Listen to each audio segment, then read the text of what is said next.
Okay, good evening, everybody. It is 4:30 PM, and we will open a closed session meeting for the City Council for May 7th. And can we get a roll call, please? Councilmember Martinez? Here.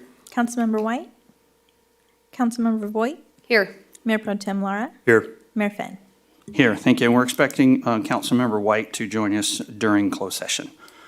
Do we have any public comments for any items that are on regarding closed session? I have no written requests. Carrie, do we have any callers on the line? No callers on the line, Nicole.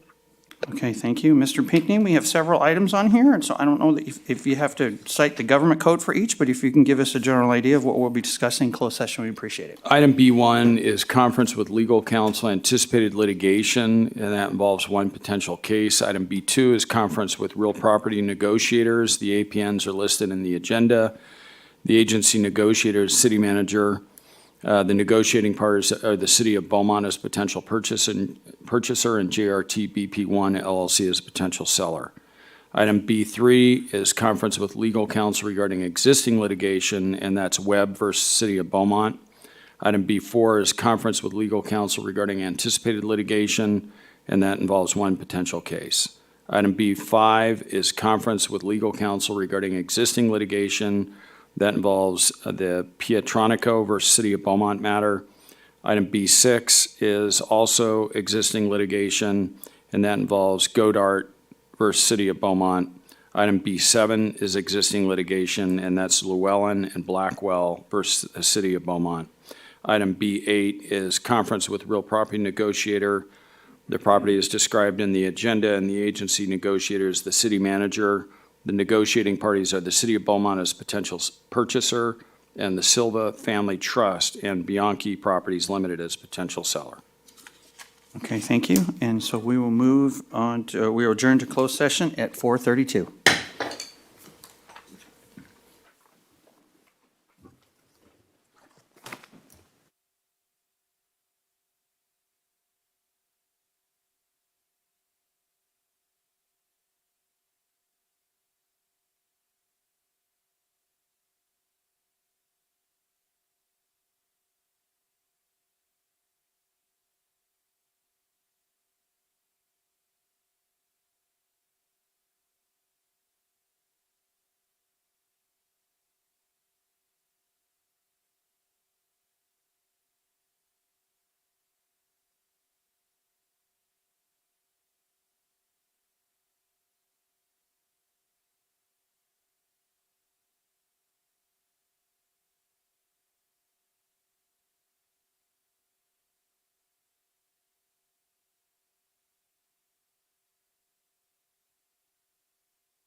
All right, good evening, everybody. Thank you for your patience.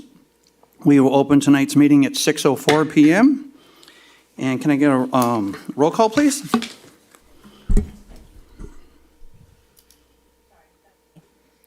City clerk's absent this evening.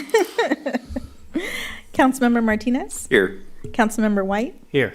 Councilmember Voigt? Here. Mayor Pro Tem Lara? Here. Mayor Finn? Here, thank you. Mr. Pinckney, can we get a report out of closed session?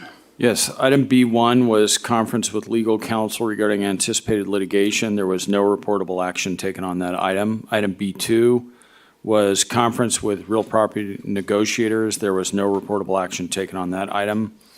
Item B3 was conference with legal counsel regarding existing litigation, and that involved the matter of Charles E. Webb et al. Versus the City of Beaumont. The case number is listed in the agenda, and there was reportable action taken on that item. There was a motion to defend the case and file a cross complaint against Crosstown Electrical and a driver that was also involved in this vehicle accident. The motion was made by Councilmember White. The second was by Mayor Pro Tem Lara, and the vote was as follows. Mayor Fenn in favor of the motion, Mayor Pro Tem Lara in favor of the motion, Councilmember Voigt in favor of the motion, Councilmember White in favor of the motion, and Councilmember Martinez in favor of the motion. Item B4 was conference with legal counsel regarding potential initiation of litigation. There was no reportable action taken on that item. Item B5 was regarding existing litigation, the Pietronico versus City of Beaumont. There was no reportable action. Item B6 was existing litigation involving Godart versus City of Beaumont. There was no reportable action. Item B7 was involving existing litigation in the matter of Llewellyn and Blackwell versus the City of Beaumont. There was no reportable action. Item B8 was conference with real property negotiators, and there was no reportable action on that item. All right, thank you, sir. And do we have any requests for excused absences? Okay.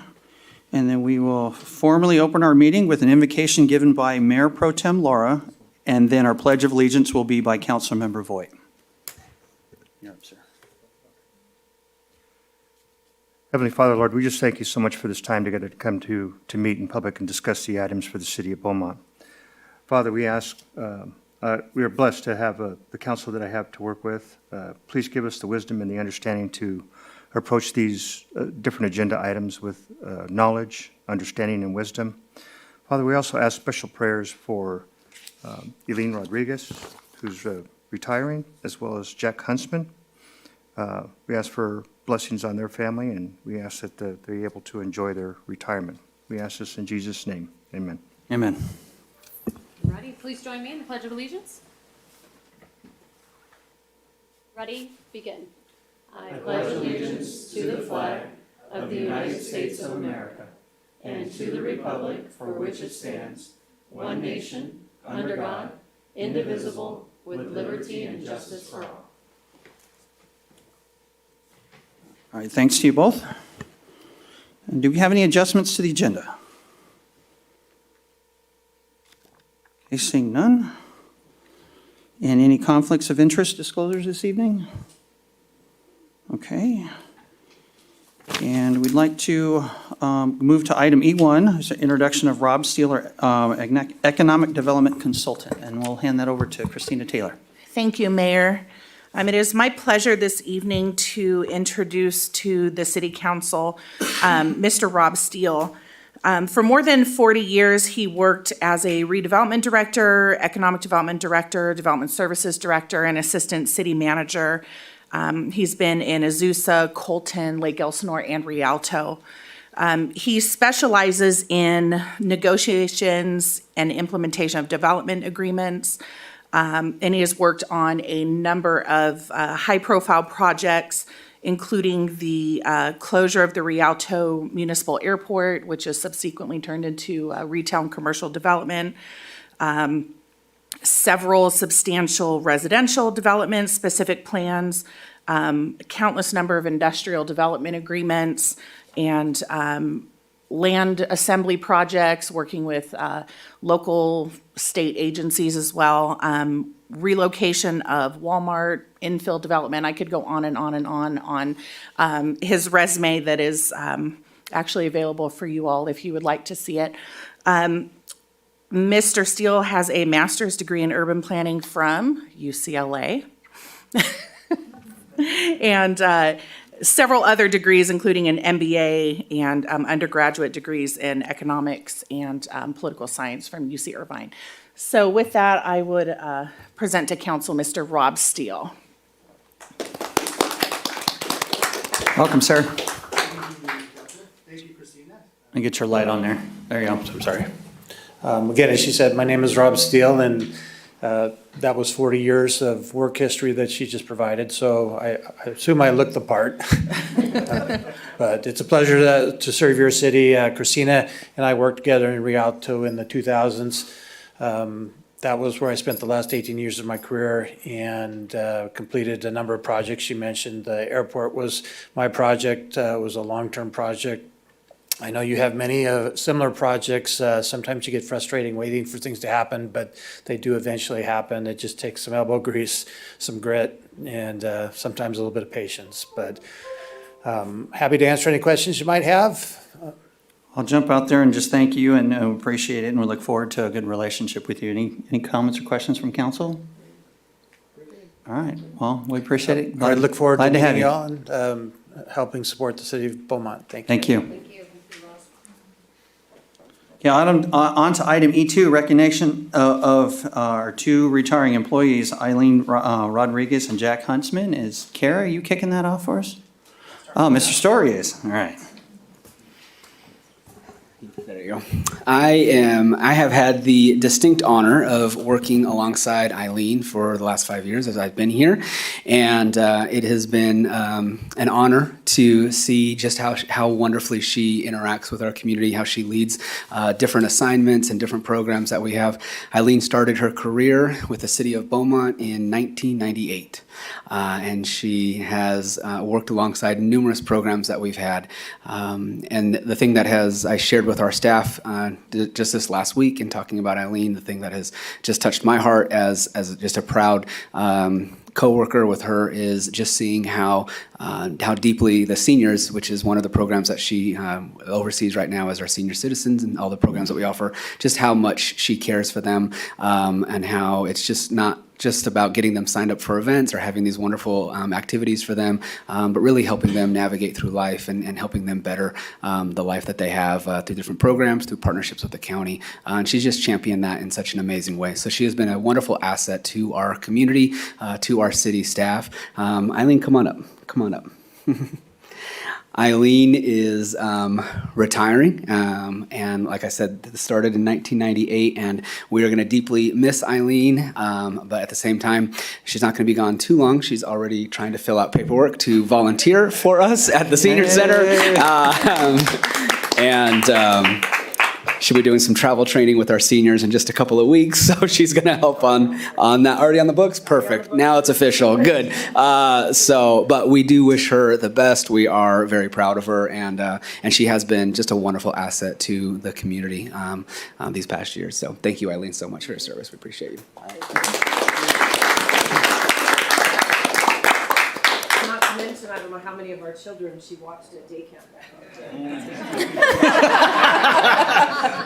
She was quick to point that one out. Yeah, just go around her kids' So we have this great plaque, I'll read. It says, "Enjoy your retirement, a very special time to celebrate both past accomplishments and all that is yet to come.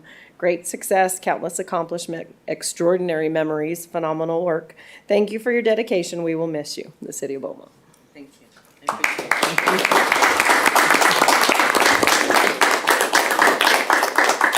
Eileen, would you be willing to come up for a photo? Sure. All right, come on in. She makes great Halloween costumes. Oh, yeah. Now we know. 3 that year. I never. We won't ask who the problem children were, right? Probably mine. Probably mine. They were all my babies. She's all of my babies. Thanks. Awesome.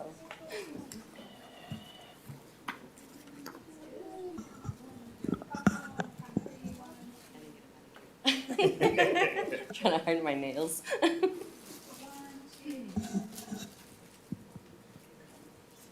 Thank you for all you've done for us. Yeah, thank you. Thank you. Thank you.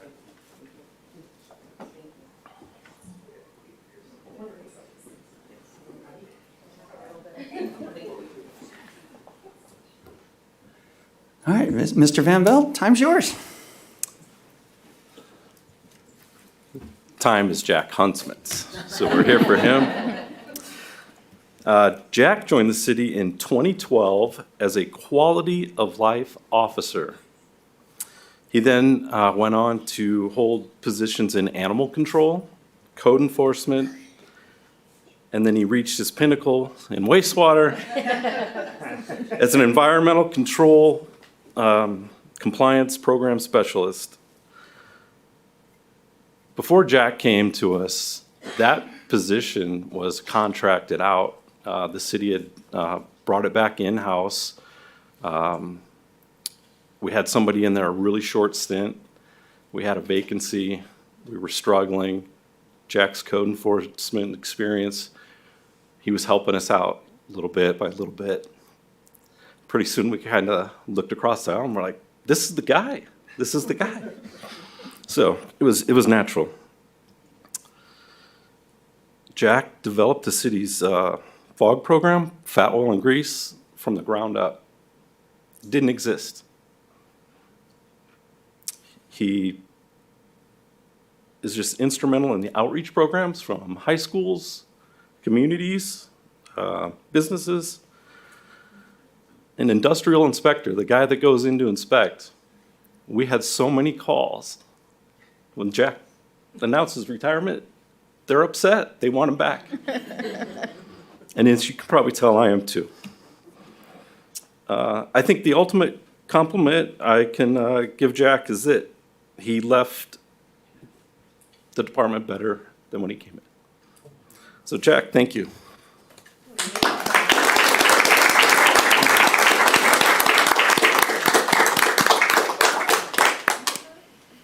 I won't read it. It sums up everything we just talked about. Congratulations. Thank you. You need to give him, he actually needs to get back up there.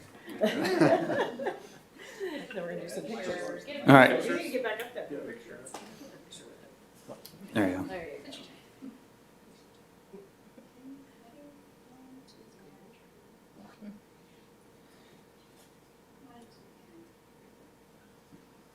All right, Jack, come on up for a photo.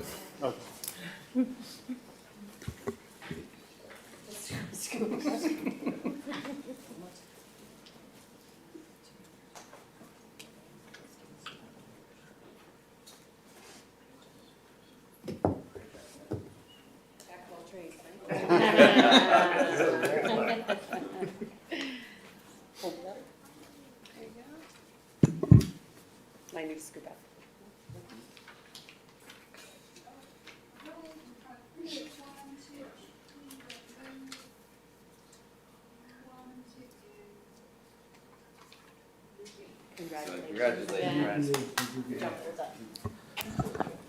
Carrie, I need to hear more about this volunteer program. Jack?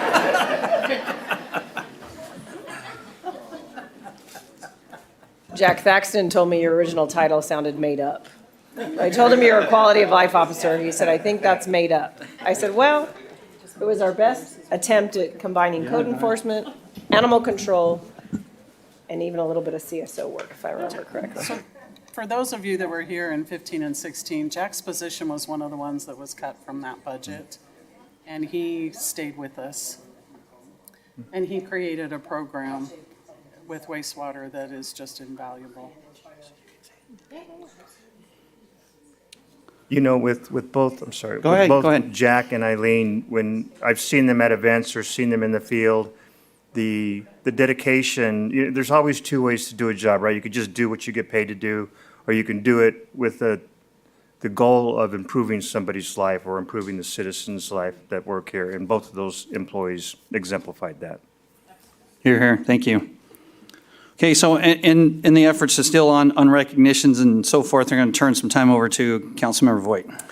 I thought today I wouldn't just dress up in the costume, but maybe look the part. So it is National Nurses Week, and I thought in honor of National Nurses Week, we celebrated it today. So I want to send a warm thank you out there to all of the nurses that we have in the city, as well as those that work at the hospital here in town. We really appreciate the work that you do, and it's a profession that I absolutely love and honored to be a part of. So thank you for letting me steal a little bit of the show. Oh, glad, thank you. So on to item F, public comments. Do we have any public comments that are not on tonight's agenda? I have no written requests. Rudy, do we have any callers on the line? I have no callers on the line. Okay, thank you. So we'll move on to item G, our consent calendar. Do we have any items that need to be pulled for discussion? Yes, Mayor, I would like to pull, sorry, one second here. G5. Okay, any others? Okay, Mayor, go ahead, Mayor Pro Tem. If there are no others, I'd like to make a motion to approve the remaining consent items. Is that all right? Sure, so that'd be items 1 I'll through make 4 a and 6 and 7. Motion to approve items G1 through G4 and G6 through G7. I'll second that. Roll call, please. Councilmember Martinez? Yes. Councilmember White? Yes. Councilmember Voigt? Yes. Mayor Pro Tem Lara? Yes. Mayor Finn? Yes, okay, so item G5, Ms. Voigt. Yeah, we didn't get a chance to review these with the Finance and Audit Committee. We did not have a quorum. This was something that was on the agenda for us to review. So I just had a couple of questions with regards to the policy that I was going to bring up there, but thought maybe I could bring up here today. Sure. So thank you. I can help you with Yeah. those. On page 56 of the policy, it mentions that we are changing some thresholds from, I believe, 10,000 to 5,000. Do you know why that changed? It's actually going The from, rivers? 5,000 to 10,000. It's recommended from GFOA due to all the inflation that we've seen in the last 2 to 3 years. They're recommending you increase your capital policy from 5,000 to 10,000. So we felt it was a good time to implement that. Excellent. I think that's a prudent process and answers that question. I have 2 more for us. There's, in the policy, there's mention of a Cal card, and then it does appear that we interchangeably use the term P card. Is there prudence to make it all Cal card or keep it all P card? Yeah, I think in the policy, there's a little bit of mesh between policy and a procedure. And so this one was written to actually have both policy and procedure. So the P card references that it's a procurement card policy, but as you get into the procedures, we reference Cal card because there's a little section in the definition, and the definition says it's the official registered service mark name for the state of California's purchasing program under U.S. Bank. So we wanted to keep that in there because if they end up changing banks, that name will probably end up changing along with it, maybe. So we reference it more for the procedures and the Okay. process. Yeah. Very good. Thank you. I appreciate that. And then the last question I have is there is a new process that is outlined in the policy regarding petty cash. Was there something that sparked the need for petty cash to be on hand? No, it's actually not a new policy. Last year, when we were combining everything and putting it into our policy, we actually omitted the petty cash. Got it. So we wanted to put it back in because it is important. Absolutely. Yeah. Okay, then I have no further comments, and if there's nothing else for council, I can move to approve. Okay, and before we do that, I forgot to ask, did we have any public comments on the consent calendar? I have no written requests. Rudy, do we have any callers on the line? I have no callers on the line. Okay, any other questions of council? Okay, seeing none, go ahead. Okay, I'll move to approve item G5. I'll second. Okay, Sorry, Mayor. no, you're fine. Roll call, please. Councilmember Martinez? Yes. Councilmember White? Yes. Councilmember Voigt? Yes. Mayor Pro Tem Lara? Yes. Mayor Finn? Yes, thank you. So on to item H, did we have a quorum, and did we have a youth council meet? We did not have a quorum. Senioritis is far full effect. You got that right.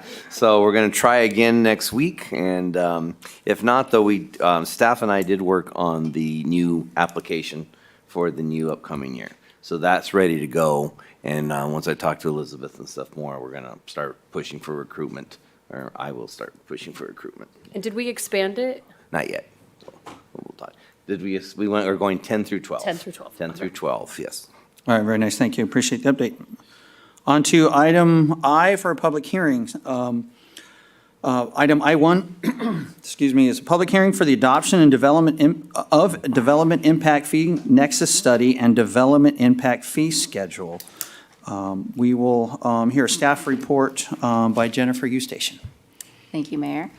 Good evening, Mayor and Council. On August 21st, 2017, the City Council approved a professional services agreement with Wildan Financial Services to work with city staff to complete the 2024 Development Impact Fee Nexus Study.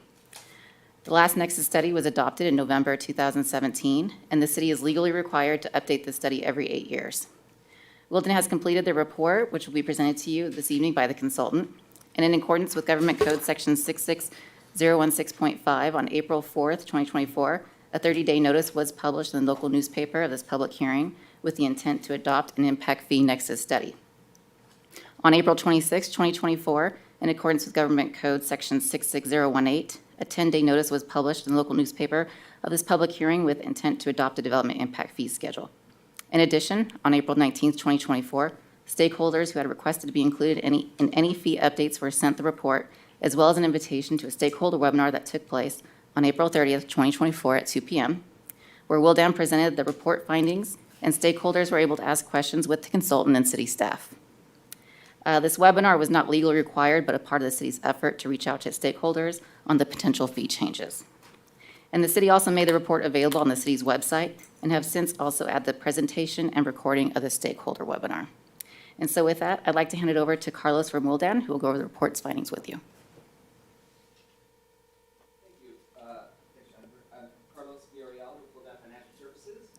Is your little light on there? There we go. Sorry about that. Thank you. Carlos Villarreal with Wildan Financial Services, and I was the author of this study. So I'm going to go through and just start off with a little bit of Impact Fee 101 so that we're all on the same page with regards to what we're talking about. I will then highlight some of the assumptions. We'll present the maximum justified fee schedule that will be up for your consideration this evening, and then we'll compare both your current fees and the maximum justified fees to some other neighboring jurisdictions. All right, Impact Fee 101.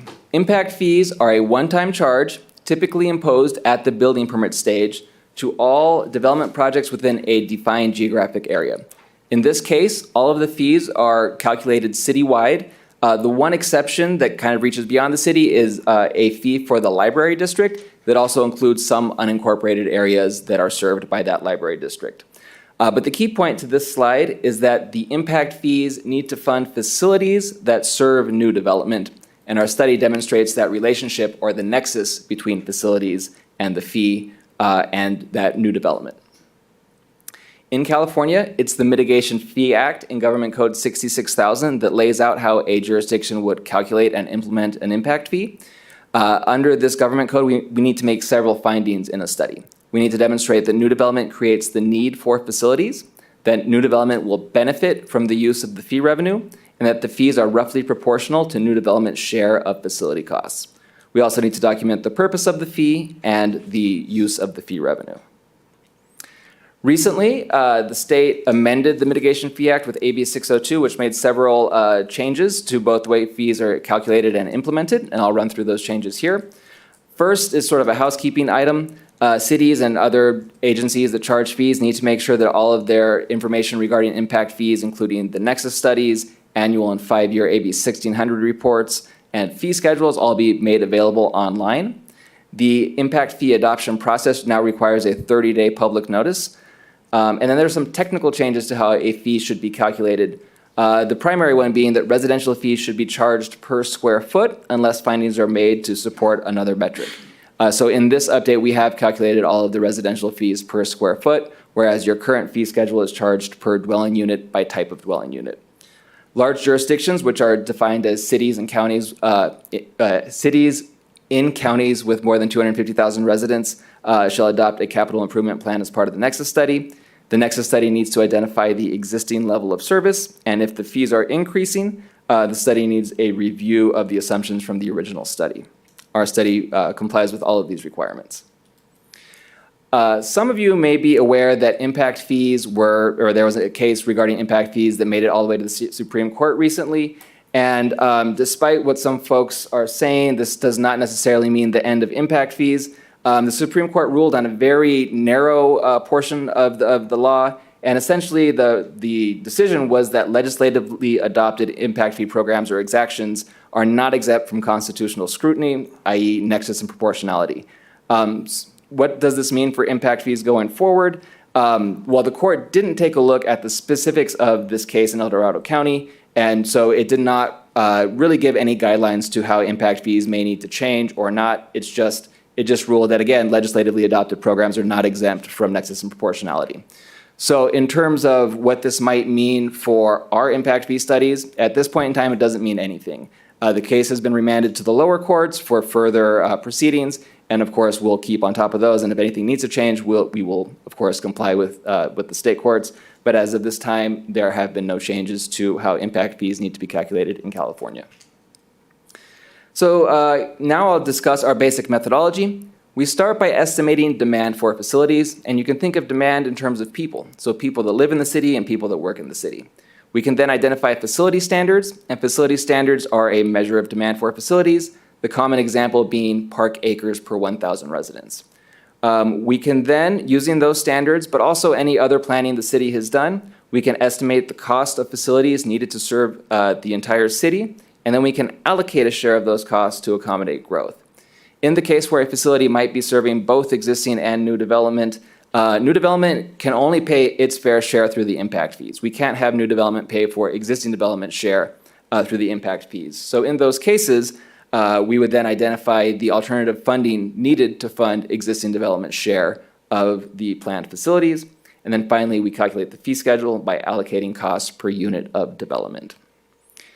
This fee study included quite a few impact fee categories. They are all listed here on the slide. In the interest of time, I'm not going to read through all of them, but I will highlight that the 4 categories in italics at the end of the list are all new impact fee categories that the city currently does not charge. So everything else the city already charges, we're just updating those fees for the latest cost estimates and planning projections. And then again, library, storm drain, trails, and maintenance equipment are all brand new fees. One of the major assumptions, and the first step in the process, if you recall, are identifying demand for facilities. And so this slide shows our growth projections that we took from the general plan. The planning horizon of the study is 2040, where the general plan projects 80,000 new residents, which would be an increase of almost 24,000 new people in the city, and an increase of 16,000, almost 800 new jobs in the city as well. Consequently, with this increase of people in the city will need to expand services to serve those people and will need facilities to house those services. Our study uses 4 different methodologies depending on the fee category to allocate costs, and I will run through them now. One approach, which is used for the sewer capacity fee, is called the buy-in approach. Under this approach, there's a facility, namely being your wastewater treatment plant, that has excess capacity today.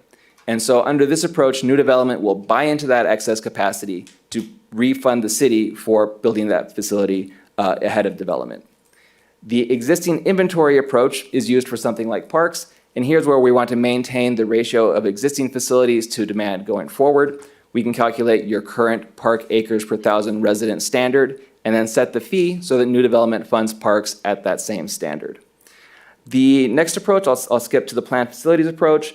Here's where we have a list of planned facilities needed to serve new demand, and we simply divide the cost of those planned facilities by the demand and end up with a cost per unit of demand that drives the fee. And the final approach is what we call the system plan approach. Here's where we are envisioning an increase in your level of service. And this is sort of a hybrid of the existing and the planned facilities approach. What we do is we calculate the cost per unit of demand at the planning horizon once the new facilities have been built and once new development has occurred. And so that cost per unit of demand is higher than your existing level of service, but it's what is indicated by the planned facilities. Under this approach, we can have new development pay at that higher level of service, but existing development also needs to fund their fair share of those facilities through any funding source other than the impact fees. So using this approach, the city is committed to funding existing development share through other funding sources. So this slide here shows which approach was used for which facility category. We evaluated each facility category on its own. We use that existing facility standard approach where we want to maintain the existing ratio of facilities to demand going forward for parks, library, and storm drain. We use that system plan approach where we're envisioning an increase in the level of service for a variety of fees. I'm not going to read through all of them, but many fees are envisioning an increase in the level of service. We use the planned facilities approach for transportation, sewer facilities, and trails. And finally, that buy-in approach to have new development buy into the excess capacity at your existing wastewater treatment plant. So another slide with a lot of detail here. I'm not going to belabor it and read through all of it, but this slide highlights the major planned facilities for each fee category. As you can see, there are numerous facilities. I'll just highlight a few, a couple new fire stations, a new police station, new city hall and corporation yard, several grade separations and interchanges, capacity expanding projects from the wastewater master plan, among other projects. So you can see here as your planning documents have identified quite a few improvements needed to serve the city going forward. This next slide summarizes really the universe of the costs included in the study. You can see there that the development impact fee revenue, if you adopt the fees at the maximum justified rate, would generate about $374.3 million through 2040. So that represents new development share of the total facility costs. But you can see there's also an additional funding required column, and that represents existing development share of those facility costs that need to be funded by any other funding source other than the impact fees. So were you to adopt the fees at the maximum justified rate, the city would be committed to funding about $369.4 million through other funding sources through 2040.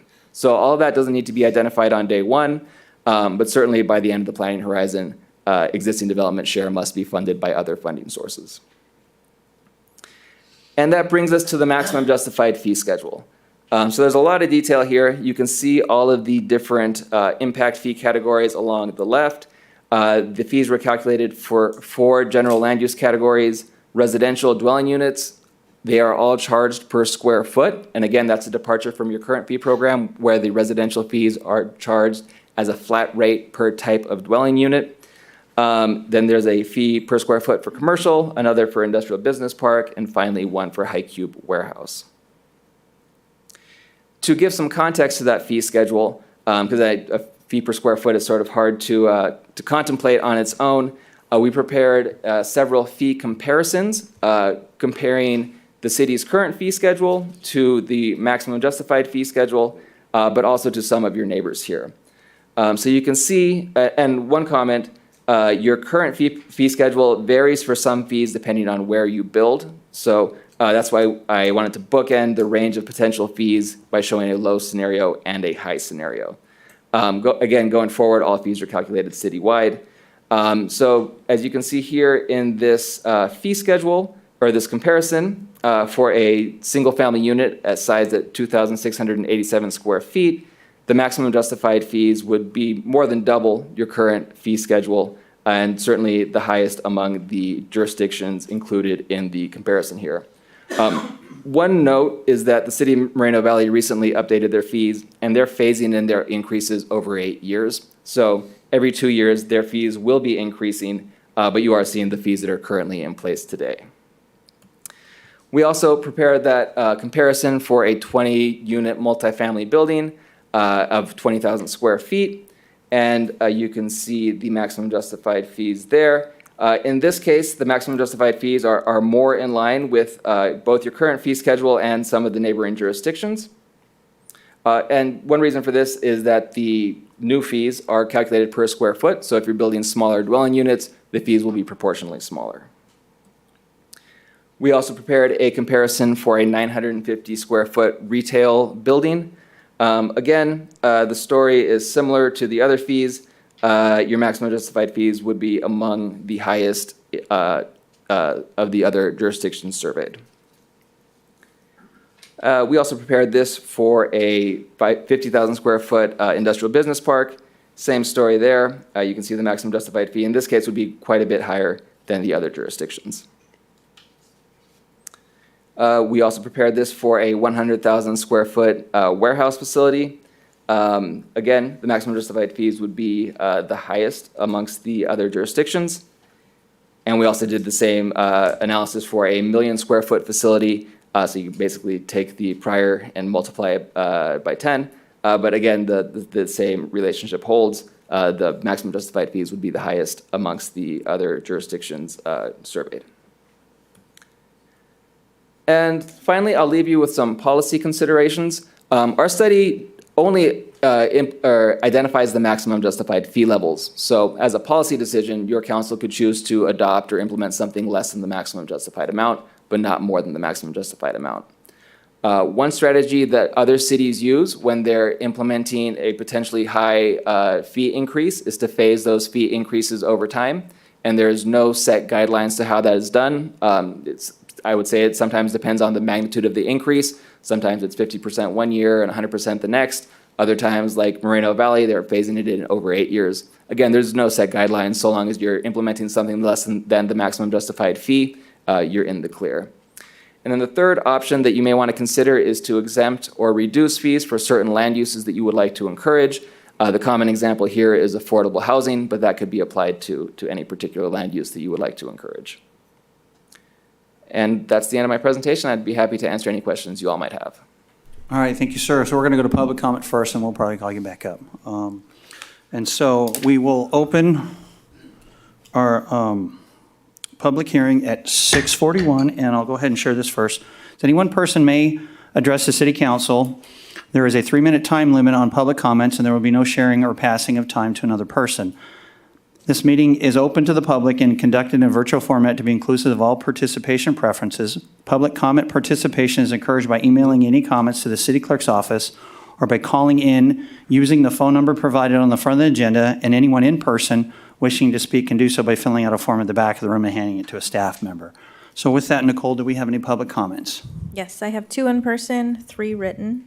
Okay, and of the 3 written, do you have one from the email today from Beaumont Point? Will you be sharing that?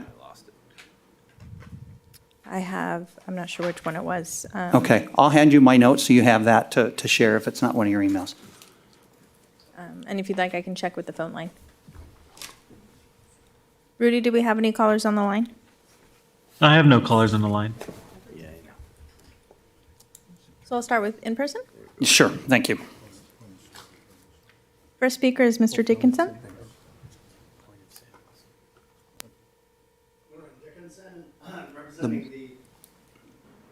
Lauren Dickinson, representing Beaumont Library District, which was formed by a public vote back in 1911 before the city was incorporated. The original part of our building was built in 1914 with a Carnegie grant. It is the last Carnegie Library in Riverside County.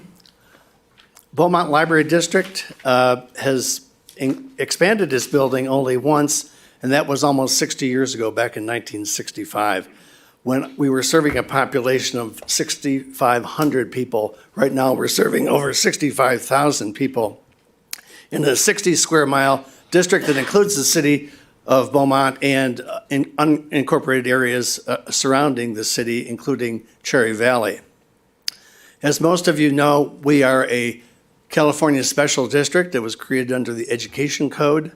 And because of that, we are unable to implement impact fees on our own. It has to be done through the city for us. And the library board is very appreciative of what the city has done by including us in this study. And the library board has unanimously approved a resolution accepting this study, the section on behalf of the library. We are in the midst of starting a library renovation expansion program. We have grant money and we have some capital money, but this money could help us with any future indebtedness that we might have to incur to finish the project, which we hope to break ground on in December. There's a great need for additional space because of this expanded population that's grown 10 times over the last 60 years. And we are planning a much bigger meeting room that could be made available to civic groups, educational groups, community groups, social groups, business groups. We serve the preschool population. That's one of our most popular areas with books and reading activities and so on for children. We're a safe space for children after school. We have college students coming into the library quite frequently studying to become nurses and other occupations. So it's a place that serves from the cradle to grave, if you want. We have senior citizens coming in with a very large print collection. There's a great need to build up the library and to bring it into the modern age. And again, we appreciate everything that the city has done on our behalf.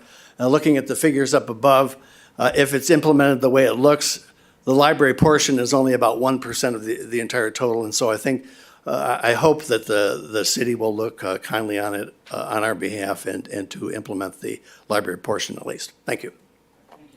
And if you have any questions, I'd be glad to answer any. All right, sure. We'll get to that point if we have any after the public comments. Thank you, Mr. Dickinson. Nicole, any others? Next speaker is Bill Blankenship.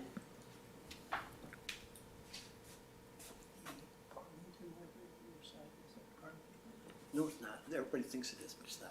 Okay. The historian looked into it. I'll talk to you later. Okay, sounds good. Good evening. My name is Bill Blankenship, representing NAIOP Inland Empire Chapter. Mayor Finn, and honorable members of the council, it's my pleasure to be here on behalf of the logistics industry. I did not get, apparently I'm not on the master list to be notified, so I heard just days before the stakeholder meeting that we were going to meet. And the stakeholder meeting was just 1 week prior to this council meeting. There were quite a few people on the meeting, but I wasn't able to really see who was on it, because the only way we were able to make comments was we had to type in comments into a chat box. Most everybody came in anonymously. I did not, but others did. And so it was hard to know. Maybe staff knows how many folks were on there. It seemed like the meeting was very well attended because there were numerous questions. And after that meeting, I did reach out to staff and I said, based on the number of questions, based on the consternation that was expressed in that meeting through the questions, I felt that really there was needed more time for a multitude of reasons. First off, the city has not updated their fees in a number of years. The magnitude of the increase is substantial. And as you compare yourself and as your fee consultant did to other jurisdictions, I think it's clear where your fees are. There are also a numerous amount of individuals and individual projects that are in the entitlement process currently that I believe do not know about this. They have not figured this increase into their pro forma, and this would devastate their projects. This would also devastate the residual land value because you would add this cost of the new fees against raw land, unentitled land, and I think that would be another devastating effect. So what I think really needs to be done from the industry perspective is that there should be some additional meetings with the stakeholders to talk about this, to talk about nexus and how we got there and proportionality. And I think once the industry has a better understanding, then I think, is it phased in?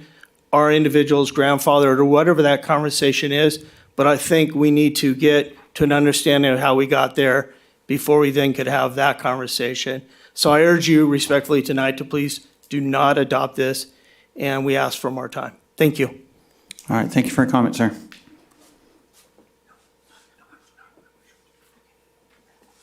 And I'll read the written letters into the record. First one starts, Honorable Mayor and members of City Council, on behalf of Beaumont Point Partners, LLC, we are writing to request that the council delay consideration of the above referenced agenda item to allow the city and us more time to study the effects of the DIF study and 2024 DIF schedule on our project and on development in the city generally. The proposed resolutions would increase fees for projects in the city by up to 500% as compared to the fee program that has been in effect for 4+ years. We have been working with the city. I'm sure we are not the only project that has identified this type of issue. The increase in the cost fee program will have tremendous economic impact. We therefore are asking the city staff and city council to take the time to fully evaluate the DIF study methodology, including providing details regarding the capital improvement plan that are not present in the study, the underlying budget analysis, and the cost allocation in the DIF study to make sure it is fair and accurate and appropriately applied and consistent with applicable laws. We are happy to further discuss with you, with the city staff, about our concerns. Beaumont Point Partners, LLC.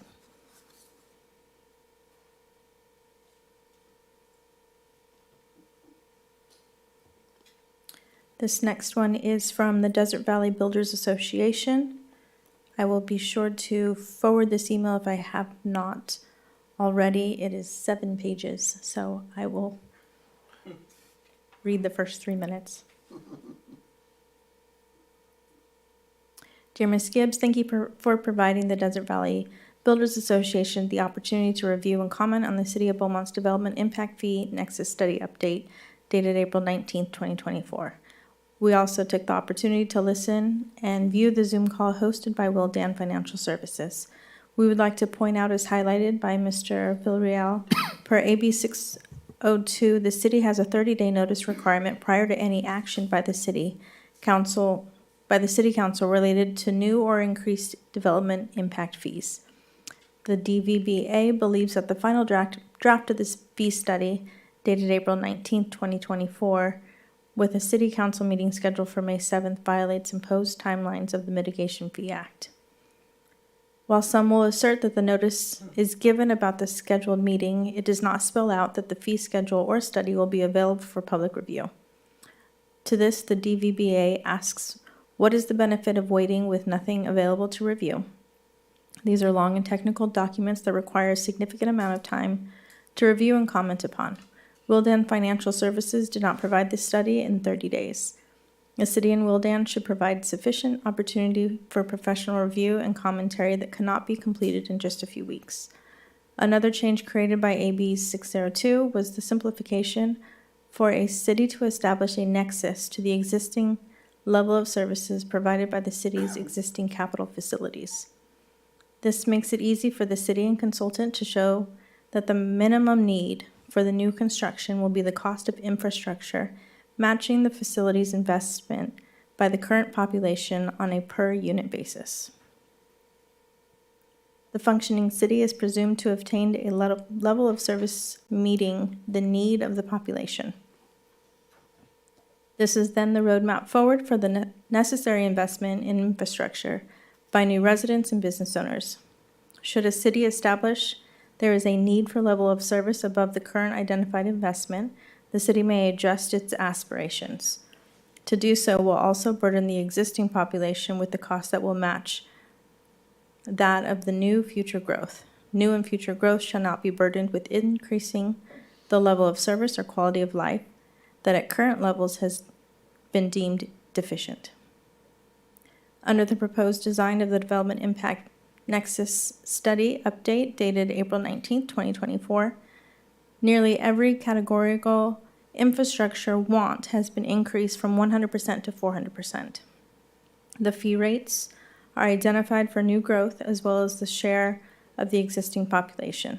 The study takes the presumed population or square footage of construction at a future date and divides that number into the expected costs of the infrastructure proposed in each fund category. And I'll stop there at the end of 3 minutes.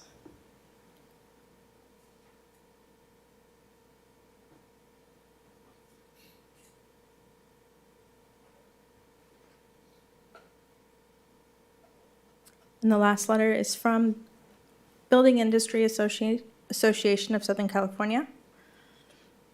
Honorable Mayor and Council members, on behalf of the Riverside County chapter of the Building Industry Association of Southern California and our hundreds of home builders, trade partners, and suppliers throughout our regions, we are writing today to respectfully request a continuance on agenda item I-1, adoption of development impact fees and nexus study. The Riverside County chapter of the Building Industry Association of Southern California is an organization that represents the building community in the Western Riverside County, and specifically Beaumont. Our organization was only made aware of the draft Nexus study on April 23rd and was invited to participate in a webinar on the topic April 30th. Typically, our industry is engaged in these discussions with local jurisdictions months in advance to make sure there is a clear understanding and careful vetting of the assumptions in the study and their potential cost impact on housing production. Given the significance of the proposed increases and minimal time industry has had to review the materials, we believe a continuance is in order. Additionally, we would like to encourage the City of Beaumont to host an interactive builder workshop to review the Nexus study and propose fee increases to make sure the information is disseminated broadly to the local builder community. The Riverside County chapter of the Building Industry Association would be pleased to partner with the city to host the workshop for our members. We respectfully ask for your continuance on agenda item I-1, Adoption Development Impact Fees and Nexus Study, and to host a workshop to give our industry adequate time to review the data and understand its impacts to the housing production in Beaumont. I have no other comments. Do we have anybody on the line by chance? Rudy, do we have any callers on the line? I have no callers on the line. Okay, thank you. So to open for council comments, I've got a couple questions for staff. One is in reference to the timeline, since it was brought up multiple times. Can you please explain the stakeholder meeting on when those notices went out, how that meeting went, and how many estimated participants we had? And then the second question is, we're to do this with 2 public hearings. Correct that we cannot adopt it tonight. We have to follow up with another public hearing. Is that right? So I guess second question first. There's two public hearings scheduled for tonight, but they were just for tonight. Oh, all right. So misunderstood that. Okay, all right. And so then back to the stakeholder meeting. So notices for that went out on April 19th. The stakeholder webinar was held on April 30th, and there were approximately 25 attendees.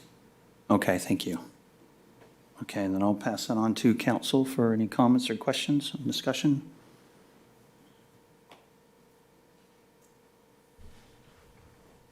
I can ask a couple. Go right ahead. Can we bring the consultant from Wildan back up? Are you all right with that? Oh, yes. Okay, absolutely. Can you speak to the 30-day requirements and the Nexus requirements that some of the speakers were requesting info or? Sure.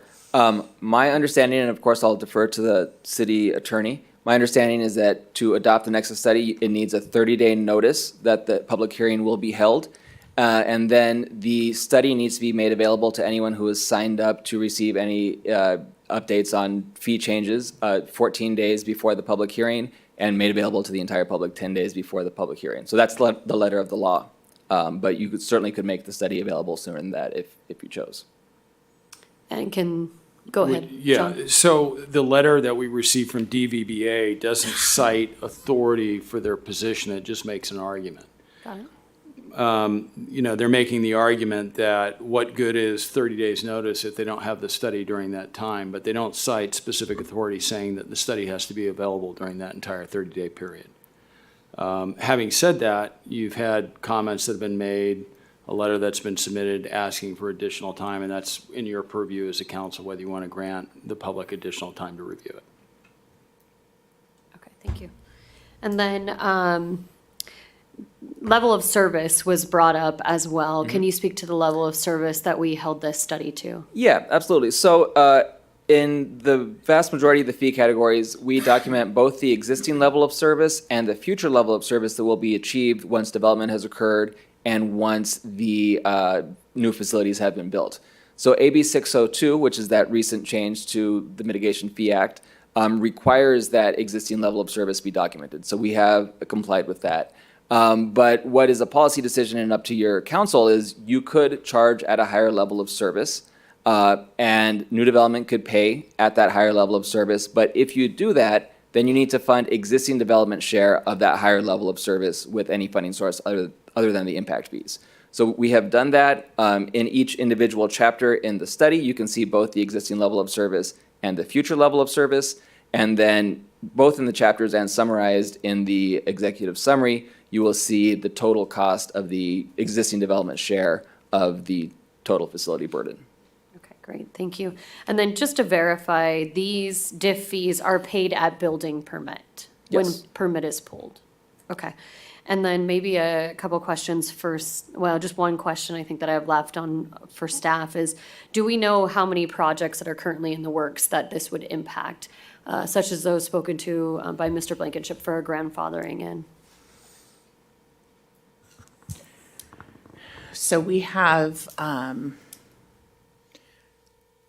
8 projects on Planning Commission agenda tomorrow night alone. 3 or 4 of those would probably be impacted. We have some other projects that are in the queue to come to council, and we've got other projects looking through entitlement.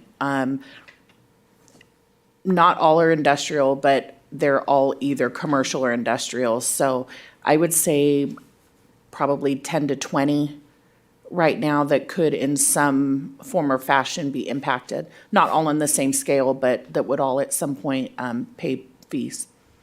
All with expected permits in the next 2 years? Hopefully, yes. Yeah. I think that's all I have for now, and thank you very much for your answers. Okay, Nicole, I failed to close the public hearing, so can you check one more time, see if we have anybody on the line? Rudy, do we have any callers on the line? I have no callers in the line. Okay, and then no other comments? Okay, so I'll close the public hearing at 7:01, and then we'll continue on to council discussion. Mr. White, it's your turn.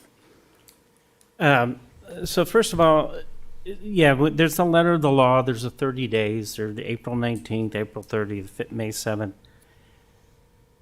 This is not the first time we've talked about increasing our fees, and each time that I can remember that we've talked about this, we've made it clear that we wanted the stakeholders of the industries to weigh in on it, not to the point where, I mean, we did a really good job last time around, but not to the point of saying, you have 30 days, you don't get a copy, you do get a copy.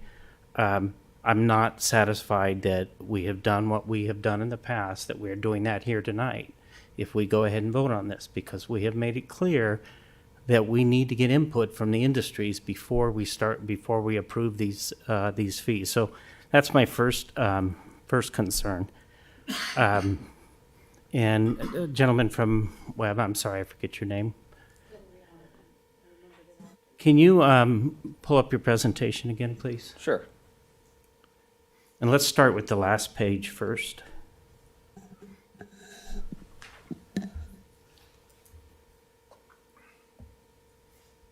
Is that the last page? Oh, there we go. That's fine. Go back to the 19 is the one that I wanted to get there. So maximum justified there is 7.8, and our current is 2.5, so that's an increase of 300%, right? I'm just doing the rough numbers. And then if we look at Banning and we look at the other cities, with the exception of Banning, I guess those are districts too, not necessarily cities. We're double what Calamasa is. We're triple what Moreno Valley is, and Moreno Valley just recently raised their rates. Can you go back a page? This one really jumps out at me. Why is, for this number, current is 250,000? Again, we're tripling that, and that brings us up in the same area as Banning. Again, double what the Calamasa is. Can you go back one more page?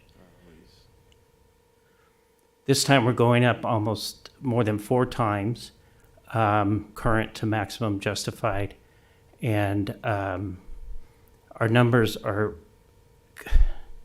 3 times Banning, 3 times or maybe 2.75 times Moreno Valley, 6 times Calamasa, and let's go back one more.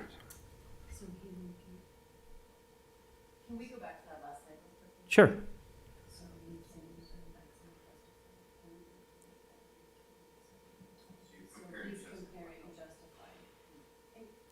Can I ask one more question really quick? The Moreno Valley number that's mentioned on here, is that their current rate? That's their current rate, yes. not what the phased-in rate will be It's the first year of the phase. first year of the phase. Thank you. That's the first phase? They will be phasing in the fees every 2 years, and then they will reach 100% 8 years from now when they will do a new study. Okay, and our study is supposed to go about the same time period, right, if we approve it tonight? Yeah, you'd be in that same 8-year time frame. Yeah, so Okay. you for Beaumont, you're seeing 100% of what you could implement, and you're seeing a fraction under Moreno Valley. Okay.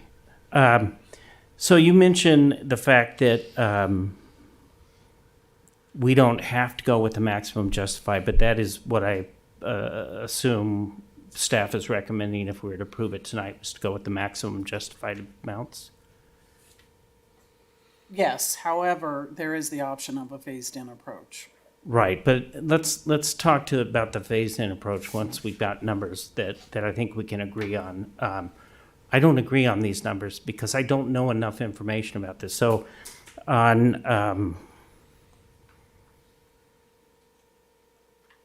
the attachments, the appendices, sorry, taking a little while to get through here. I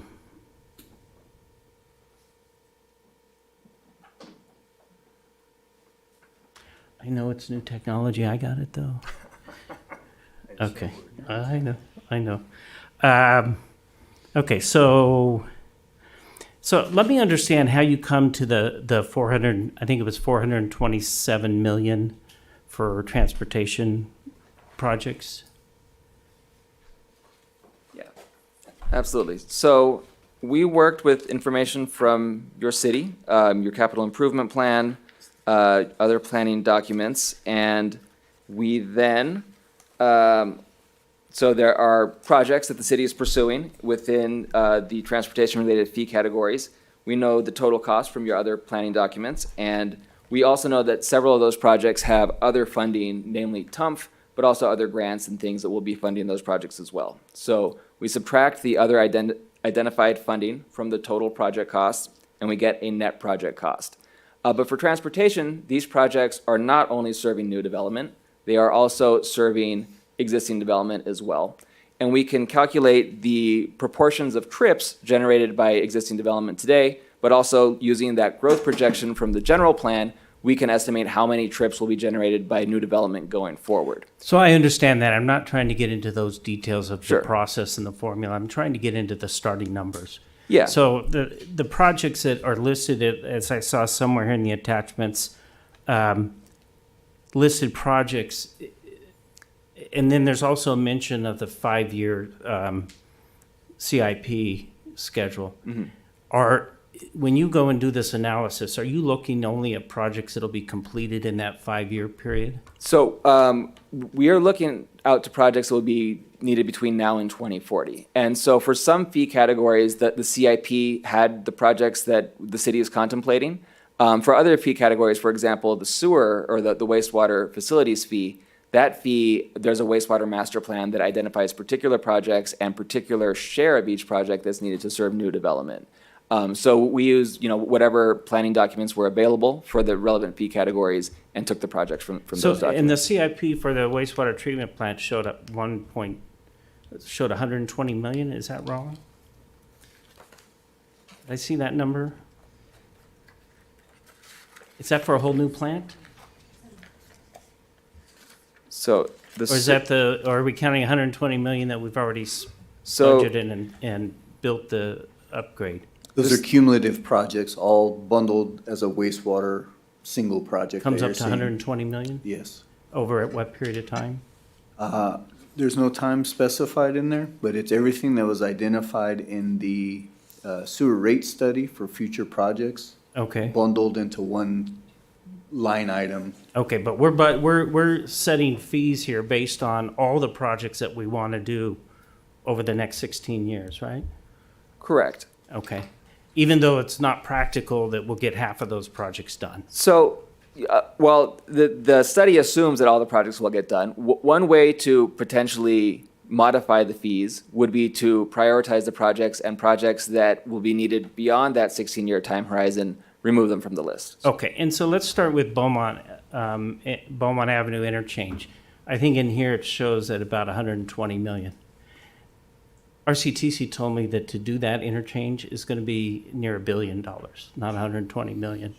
But at any rate, if we do, let's say we do a couple grade separations, maybe do a police station, a fire station, the resources that we're going to have to come up with over the next 10 to 15 years for just those projects, and that's only a certain share of the entire projects, just for those projects, we're not going to be able to come up with the matching money for all the other projects. So in other words, I think the matching number was something like 270 million, 280, something like that.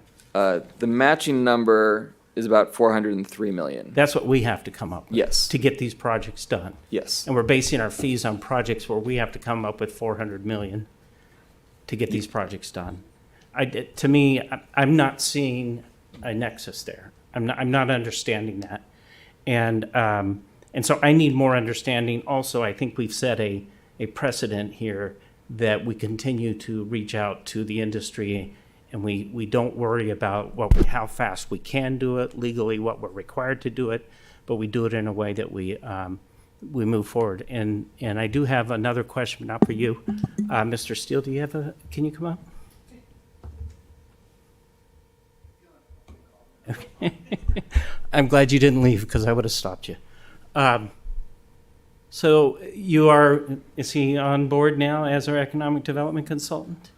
Okay, when we have fees, diff fees for commercial, which is, we need commercial here and we need retail and we need a lot of, in order to come up with that 420 million, we're going to need a lot of support from developers and from new jobs and from property taxes to come up with that 420 million. If our diff fees are significantly greater than our neighbors' diff fees, does that make it harder or easier for economic development recruiting into the city of Beaumont? Generally, it puts you at a competitive disadvantage. You don't want your fees to be much greater than your competition. On the other hand, I would say you need infrastructure right to support the commercial uses too, so there's a balancing act there. You want to make sure you have adequate infrastructure to get customers to your commercial sites, to your industrial sites. But when you go out and you try to market to users or to developers, you definitely want to be fair and reasonable in terms of your development impact fees. So if I'm Amazon or one of their competitors and I want to bring a fulfillment center to the Pass area, it's not coming to Beaumont with these numbers. It's going to Calamasa or it's going to Banning. There's other factors that may come into play. You may have the last industrial piece of land that's 100 acres, which is what they need. So you may have a competitive advantage in that from that standpoint, and they're willing to pay those fees in order to get their project built. But that's a site-by-site assessment, a use-by-use assessment that you have to make. I think you can look at both Banning and Calamasa and see that they easily have hundreds of acre spots together. So I'm sure I have more questions, but I can't vote to approve this with what I do or don't know, and also our policy of not including the industry stakeholders much sooner than 10 days before a remote webinar. I think we need to do better than that. Thank you. Mayor Pro Tem, go ahead. Thank you, Mayor.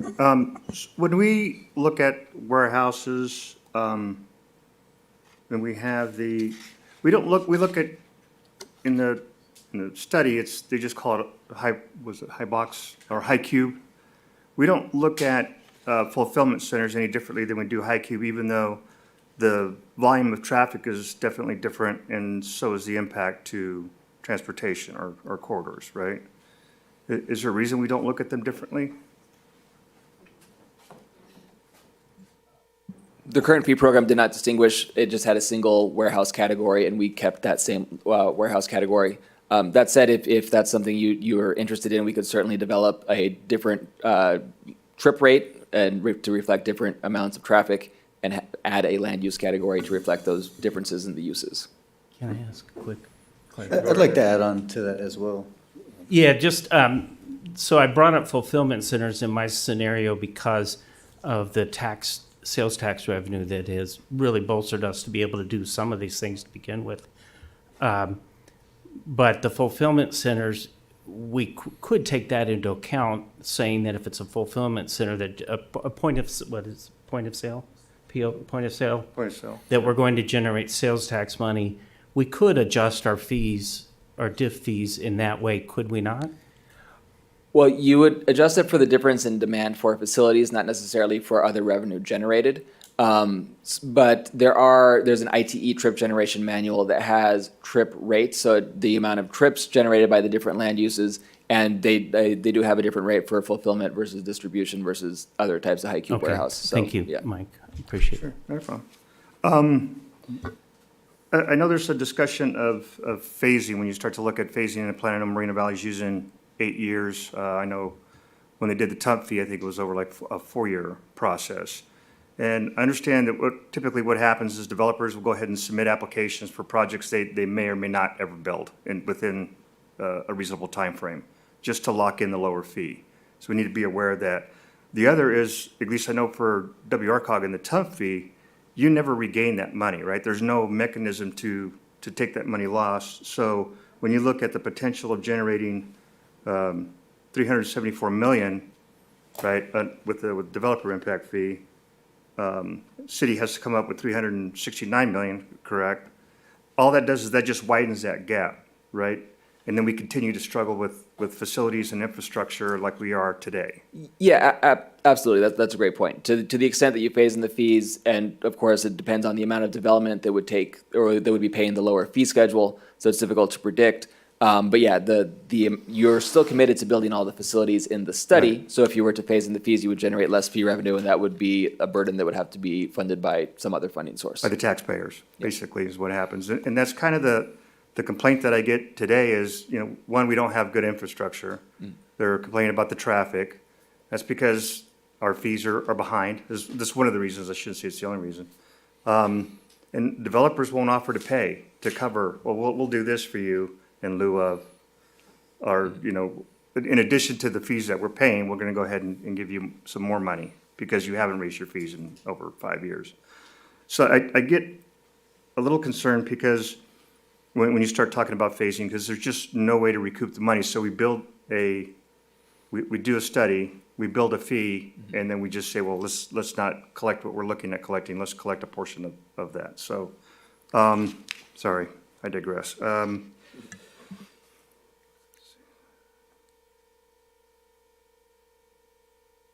On the library fee, I think it's a good idea. Do we know if the county is looking at implementing the library fee as well? The reason I ask is I wouldn't want our residents to be technically penalized if the county is not looking at.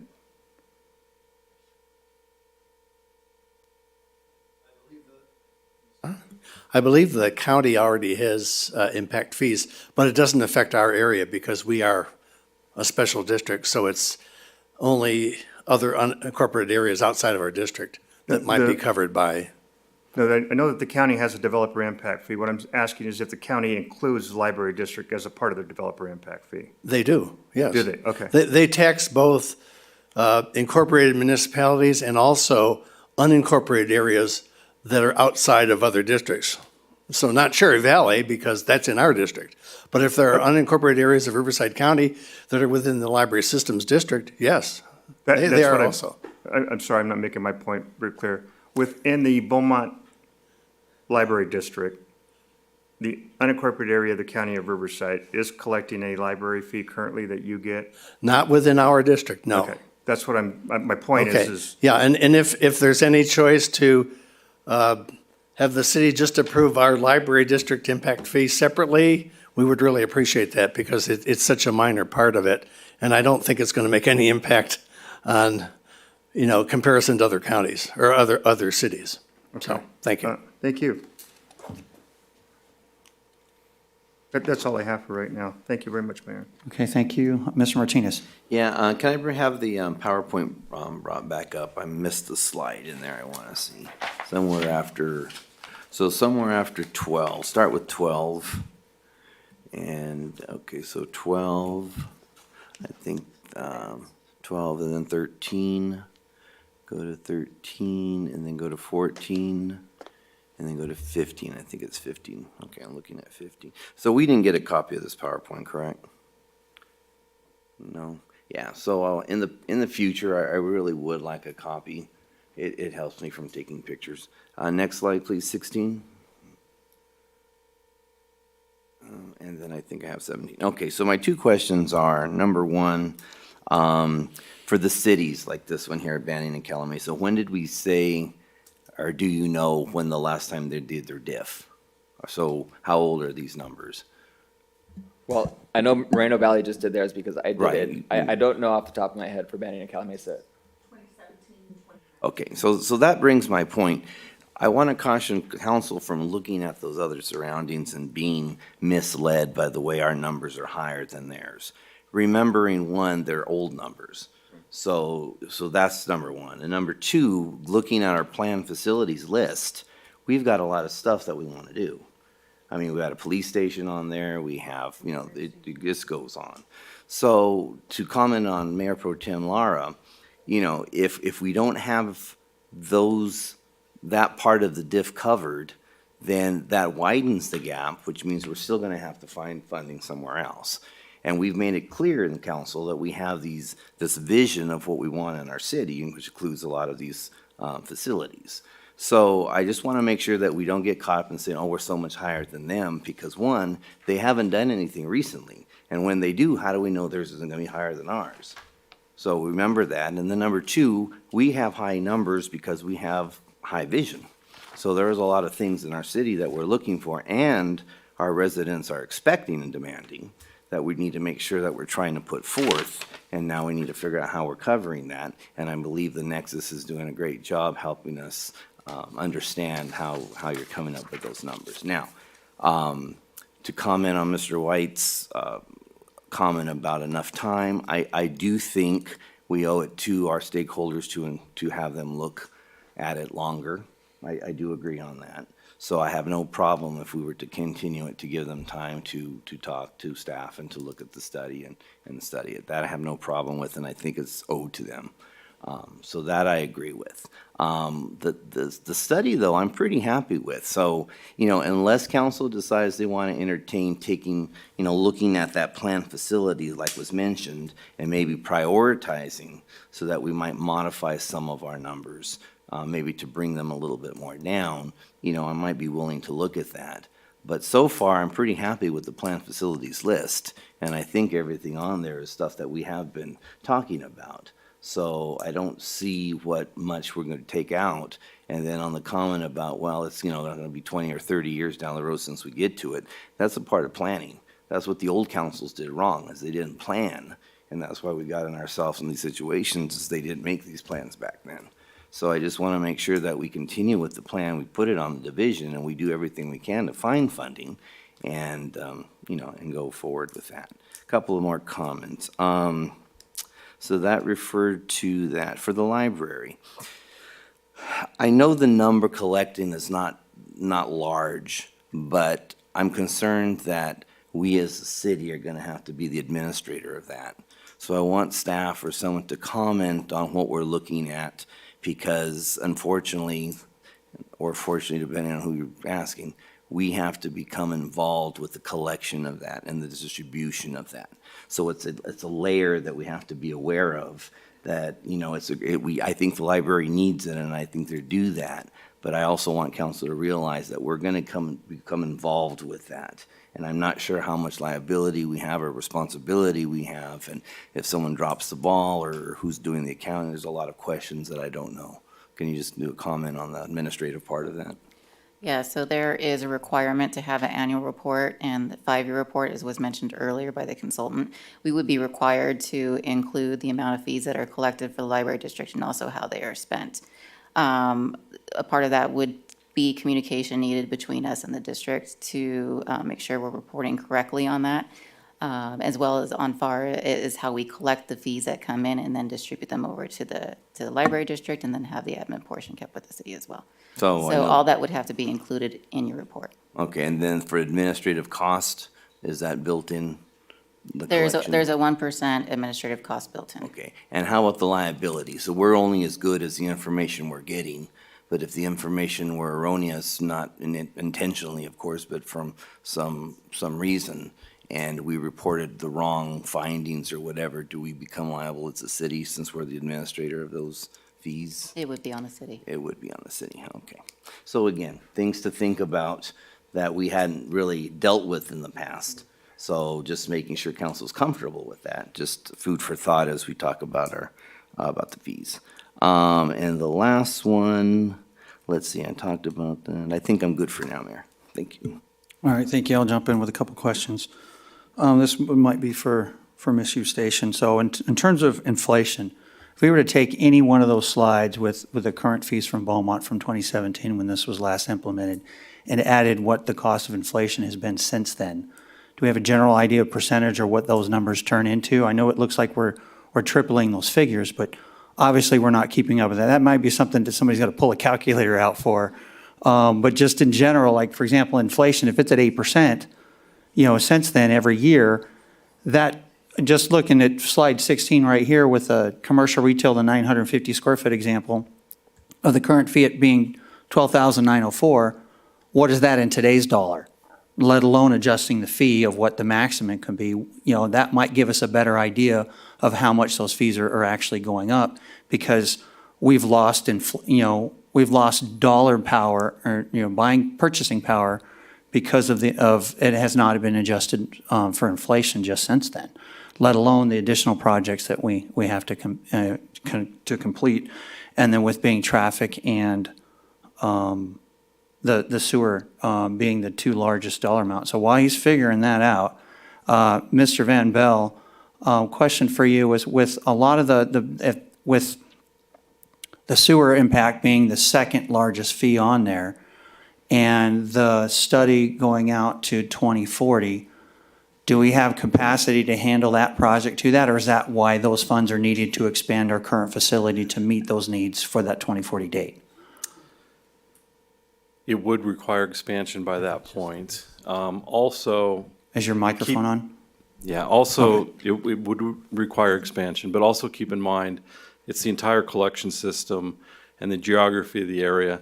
So when we listed all the projects and then reined them back to the 2040 target, a lot of things are proportional with the estimated growth of population to flow will trigger certain things. But then, exactly as you point out, once you get to a point where you need an expansion, you trigger something. Once you build in a basin where there are no lift stations or anything, it's the very first drop that needs to come triggers the entire expansion, the entire lift station and infrastructure to that. So there's kind of two metrics. There's the gradual, tracking with population, and then there's kind of the event thing. And Once is that you get to a that maximum- expansion, trigger point, is that at 75% capacity of the system? Correct. Okay. And where are we at today? Today we approach 4 MGD and we're a 6 MGD plant, so at just over 4.5, we have to submit a plan to the state and So we're getting close already? Yeah. Yep. Okay, all right, thank you. See, Mr. White, go ahead. I'm sorry, did you have a figure or a general idea? Construction cost index has increased 35% since 2015. Okay, so for those who couldn't hear on the microphone, 35% increase in construction costs since 2017? 2015. Since 2015, okay, thanks for the info. Mr. White? First of all, I need to clarify something because this is a mistake that's made in the past. This is not a tax. None of this is a tax. It's a fee. It's not a tax that's charged on people or businesses that are already here. I heard that mentioned earlier. Do we not calculate when we're doing our CIP, our improvement projects and future projects, and we're going out 15, 20 years, whatever the number of years, we're not calculating some kind of inflationary factor in those numbers? Are those numbers all based on today's cost to build these different projects? Yeah, the items listed as future are in today's dollars. Okay. And then I like Mr. Martinez, what you said about high vision, and I think that's what I'm trying to explain in a different way. We have a high vision of getting all these projects done, and we're using 2040 as the time when we're going to get these projects done, because I guess that's when we should be at maximum build out. But I think we need to look at this closer, because we also are going to adjust our fees again between now and 2040, right? We have to. Yeah, we have to. So we're going to have at least one more of these. I just think that we should be clear on what our vision is. And I can't imagine there's anybody up here or on staff who honestly think we're going to get all these projects built by 2040. Whether or not the time can be done, the environmentals can be done, and bigger question is whether or not all the money can be achieved at that time. So I would like to look at the higher vision and do some of the prioritizing if we can, and see after we get some feedback from the industries, what if there is a place to change this. And the level of service change for transportation, what level of service did we use? Oh, it's whatever's consistent with the general plan. So is it C or D? D is in the general. It is D, okay. What's that? Wasn't my fault. No comment. Okay, I think that's all I have to say at this point. I think we need to be careful. I think we need to be a little bit more realistic on what we can get done, and make sure that we're competitive with our neighbors as far as attracting new business here. Thank you, Mayor Pro Tem. Yeah, Mr. Steele, would you mind answering just a?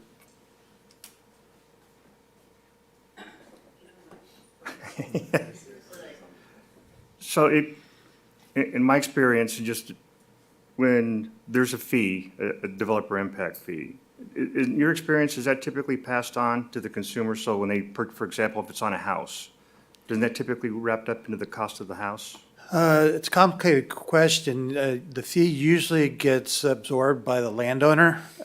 So if a developer has held the property for a period of time and the fees go up, it becomes a burden to them. It usually reduces the residual land value, as one of the speakers suggested. If they can anticipate the fee, so if they haven't purchased the land yet and they can build the fee into their calculations, what they try to do is, take that into account in their offer for the property. Now, you're in a competitive marketplace, so if the costs of development go up, that's one factor that affects home prices. So clearly, if you're raising residential development impact fees, it does have implications for increasing housing prices. And then typically, when somebody looks, at least I've talked to some of the business owners, and, when you ask, well, how come you can't get, a Red Robin or whatever it is, they say, well, you don't have enough rooftops. So typically, the fees are not the only thing that they're looking at. They're looking at your average income per capita per family, right? And they're looking at how many rooftops you have. They're looking at your infrastructure. So there's a number of things that they look at that obviously we offer in the city of Beaumont, but outside of just developer impact fees. And when I see a developer that sells a warehouse to somebody that's making millions of dollars of profit, which is their right to do, when you look at a developer impact fee, it just seems to be a small portion of that. I don't know. Do you see that or no? Specifically on the industrial projects, those fees were rather large that I saw on the screen. I was trying to figure out how it equates to a cost per square foot and then relate that to the cost of constructing the building. Okay. And usually you want to have be within the competitive marketplace on those. You don't want to have a cost of construction that far exceeds what the competitors are offering, because that will affect your ability to attract business. I think on your retail question, as you pointed out, there are many factors that go into the decision. At the end of the day, it's the sales volumes that the retailers can recognize that dictates how much rent they can pay, and that obviously the cost of construction dictates what the landlord has to propose in terms of rent. So Again, it is a cost of construction, particularly with respect to retail. You don't want to be well exaggerated beyond your competitive marketplace. That'll obviously give you a leg up in the competition for those uses. Thank you very much. I appreciate your input. That's all I have, Mayor. I thank you. Back to you, Mr. White. Yeah, somewhere here. So this would be interesting if you can do these numbers for us. On page 97 of your report, there is a table 18.1 that actually it's page 438 of the agenda item. So so item 18.1, there's annual collected fees based over the last 5 years. You have 2019 all the way through 2023. I would like to see the numbers in this table that predicts what the first year of full fees would be. Is that something you can do? I'm thinking, maybe this is too simplistic, but I'm thinking if it's 13.7 million is the total for 2023, and in general, our fees are going to go up, and I would break it down by category because I'd want to see it by category. But assuming just you have one category, it's $1 million in 2023, and our fees for that category going up 20%, then in my mind, that means it's $1.2 million for what we would have been getting last year if we had used the new fees. Yeah, so we can make some assumptions and do that. Okay. Of course, all the fee revenue is subject to the development actually occurring. So No, I understand, but so is all of the construction of the projects that we're talking about too. Right. But yeah, we can make some assumptions about the amount of, or basically divide the growth to an annual basis and then use that annual. Okay, because it would also help me understand which categories are going up significantly, which ones are not. Other than the fact that we have to meet our RENA requirements, I'm okay if residential goes up because we don't need any more houses. We just don't. We've got enough entitled here, and we lose money on homes. So, I would like to see is residential going up just a little bit, and some of the others like commercial retail. We need jobs here. Jobs will also bring more retail. If you have more people working here or staying in town rather than going out of town, you're going to bring more restaurants and kinds of retail that we need. So, Sure. And I promise that's my last word on this. All right, I don't see any other lights on, but I will make a comment that I think we're always behind the 8 ball on this, that inflation is increasing faster than we can keep up. I certainly think that if we were to do a phasing approach, then we look at our fees more frequently. If we did it every 2 years, then I would want to see the fees in every 2 years then, because then it may need to cut. But then I see staff flinching over there on how hard a work it is to put it together. Gotcha, okay. So it takes what, probably 3 years to put it together? Okay. 8 months, okay, all right.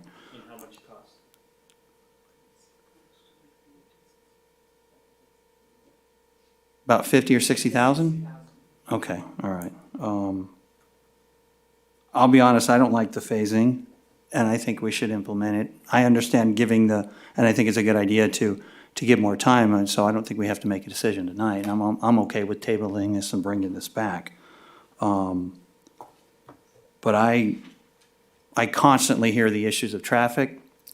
I constantly hear of too many homes. I've heard it for 20 years. People move to Beaumont and they don't want anybody else to move to Beaumont. But then they want all the services and they're tired of driving down the hill. So I understand that too. But just in general, I don't like the idea of phasing, and I'm okay with tabling this and bringing us back, whether it be in 2 weeks or a month, whatever we think was fair to educate or to help the builders educate themselves and be better prepared for it. So I'll throw that out, and then whatever comments. Mayor, I'd like to make a motion to continue this item till June 4th. Can I ask that we continue it to June 18th? Yes. Okay. We received a letter today at 10 a.m. that I just gave to the city attorney. It was read into the record, a portion of it. It's from DVBA. And there's some statements in that letter that he and I would like to go through and look at in depth. And June 4th is your budget adoption, so I would ask for an extra 2 weeks so that we can get past the budget adoption. These fees are not included in your revenue projections, so there's no concern there with adopting the budget before these fees. I will amend my motion to June 18th. I'll second. Okay, and no other comments? I'm good. Okay, so roll call, please. Just for a point of clarification, because there were 2 public hearings listed for this evening, do we continue the Yeah, that was my question earlier, second? because I thought I public read that hearing? it was 2 public hearings that we need to do that, correct? I'm recommending you continue both of them. Okay. Thank you. Lloyd, you need to modify that? Well, I'm continuing the item, not the 2 hearings. It's one item, right? It's one item. Yeah. So just a point of clarification then, so we move it to the next, that June 18th. June 18th, that's the second portion of the public hearing? No, there's public 2 hearings public continue. hearings tonight. There's 2 reports to adopt in the public hearing. If we continue the item, everything will Everything move goes. forward. Yeah, everything will move forward. forward. And then you're saying I2 continues? Just I1? Everything is in Nicole, you're thinking I1. the same thing I am. Yes. Yeah. Oh, it's because it's 2. We opened the Yeah, first. and the public hearing, recommended action on the closed it. on the agenda, But that's 2 recommended actions for the same item. Mayor, we didn't open the second public hearing. okay. So we can continue that public hearing. I just want to make sure it's done correctly. Okay, gotcha. All right, understood. Okay. Thank you, and I'll do roll call. Councilmember Martinez? Yes. Councilmember White? Yes. Councilmember Voigt? Yes. Mayor Pro Tem Lara? Yes. Mayor Finn? Yes, thank you. Okay, so on to item, do we need a break? Anybody okay? All right, so on to item I2, public hearing and consideration of a resolution for the Fourth Amendment for the city's fiscal year 2024 through 2028 capital improvement plan. And we have staff report by Mr. Robert Vestal. Thank you. If I can get my presentation up on the screen. Thank you. So this is the Fourth Amendment to the fiscal year 24-28 5-year CIP. Staff is proposing 2 new projects, budget changes for 5 projects, and the closing of 9 projects. Shown in green are the new projects, which consist of providing upgraded radios to transit, community service, wastewater, and public works in the amount of $295,000 using CFD administration funds. The second project is the wastewater treatment plant improvements, which creates a unique project for the remaining incidental site work left at the wastewater treatment plant with a budget amount of $2.5 million funded. Funding is provided by the balance of closed projects using DIF, PAYGO, and wastewater operating budget. The yellow section represents projects with budget changes. Of significant note is the Potrero and Stewart Park projects. As discussed at the budget workshop, staff is proposing increasing the budget by $12.3 million in this fiscal year by utilizing interest earned from CIP accounts, DIF, TUMF, and general funds. The breakdown is shown in the table and also additional detail in your staff report. Please note the remaining $5 million left to fully fund Potrero is proposed in fiscal year 25. Staff is also requesting $3.1 million from general funds for Stewart Park Phase 2 to provide a 50% match for the Outdoor Recreation Legacy Partnership Grant currently under evaluation. And finally, city staff continues to complete and close CIP projects. Significant project closures are the wastewater treatment project, the PLC upgrade construction, the traffic signal at 6th and Beaumont, and the storm drain at 6th and Palm. There are others, but those, again, are the significant ones. The closure of the listed projects has freed up funds to be used for other projects, reducing the impacts to general fund. This concludes my presentation. Staff is available for discussion. All right, thank you. And do we have any public comments? Oh, well, actually, I will open the public hearing at 7:44. And do we have any public comments? I have no written requests. Rudy, do we have any callers on the line? I have no callers on the line. Okay, so we'll close the public hearing at 7:44, and we'll turn the time over to council for discussion. Mayor, I move to waive the full reading and adopt by title only a resolution of the City Council of the City of Beaumont amending the 5-year capital improvement plan for fiscal years 24 to 28. Okay, do we have a second on that, or do we have any comments? I'll second. Okay, roll call, please. Councilmember Martinez? Yes. Councilmember White? Yes. Councilmember Voigt? Yes. Mayor Pro Tem Lara? Yes. Mayor Finn? Yes, thank you. On to item J1, or action items for item J1, agreement for reimbursement with the city, with the Beaumont Cherry Valley Recreation and Parks District in an amount not to exceed $100,000 for park improvements related to the 2024 Cherry Festival event. A staff report by Elizabeth Gibson. Thank you, Mayor. At the April 16th City Council meeting, City Council directed staff to work with the Park District on developing a reimbursement agreement for the $100,000 Cherry Festival sponsorship that's in your current budget. We did that. Our attorneys have approved the draft agreement. I do have Mickey on Zoom if anybody has questions. He zoomed into the back row here. Mr. Valdivia is here now. We can start the item. I'm kidding. There are several terms that I've listed in the staff report, some of which it's an aggressive timeline. I'm not going to lie to you. Mr. Valdivia has his work cut out for him. There's a 20-day written notice for either party. The agreement terminates in full October 31st of this year. There's a list of construction projects that need to be done prior to May 30th, and they have to be informally competitively bid, pay prevailing wages, pull city permits. It does allow for design build in order to help expedite the projects. It excludes any costs associated with district staff time or district fees. It will reimbursement will be limited to payment for design consultants hired by the district to complete the required improvements and the construction. The district is required to provide receipts, and it gives the city the ability to dispute any of the reimbursements. Staff is extremely happy with the results of the agreement, and I want to thank Mr. Valdivia's attorney for initiating the agreement, and we reviewed it. And with that, I'm here to answer any questions. All right, thank you. Do we have any public comments? I have no written requests. Rudy, do we have any callers on the line? I have no callers on the line. Okay, thank you. Council discussion? Seeing no lights, we have a motion? Yeah, I will move to approve City Council, or for City Council to approve the draft reimbursable agreement and authorize the city manager to execute the agreement on behalf of the city. I'll second. Roll call, please. Councilmember Martinez? Yes. Councilmember White? Yes. Councilmember Voigt? Yes. Mayor Pro Tem Lara? Yes. Mayor Finn? Yes.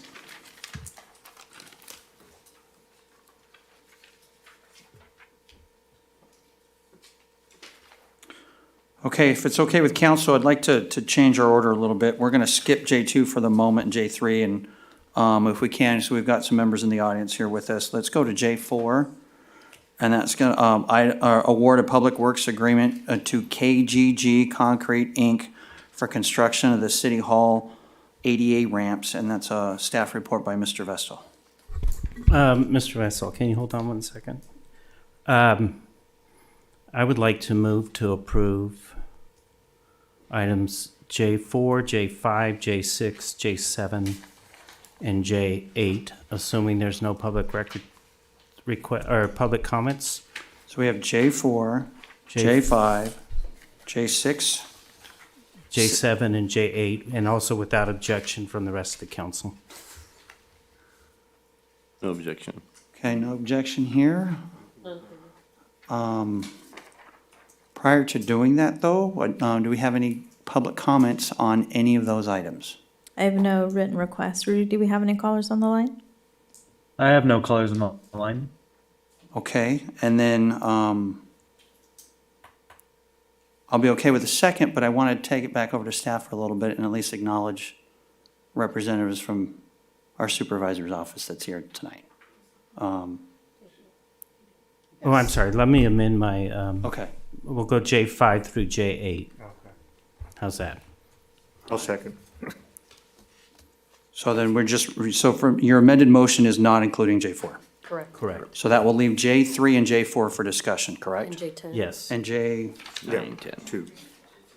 2, 3, and 4. 2, 3, and 4. 9 and 10. I just Okay. wanted to save Robert a little bit of. Okay, understood. Okay, so do we have a second, for that? Yes. Yeah. Okay, roll call, please. Councilmember Martinez? Yes. Councilmember White? Yes. Councilmember Voigt? Yes. Mayor Pro Tem Lara? Yes. Mayor Finn? Yes, thank you. Okay, so we're going to go to J4 next, and then we have 3 and 10 left? 2, 3, 2 9. and 3. Oh, boy. All right, I got too many papers in front of me. I got you. Okay, Got you covered. all right. Is that- So we'll do 4, and then we'll go to 2. Yep. So if I can, I'll hand this back to Ms. Gibbs for just a moment, and maybe to introduce our guests, and a big thank you.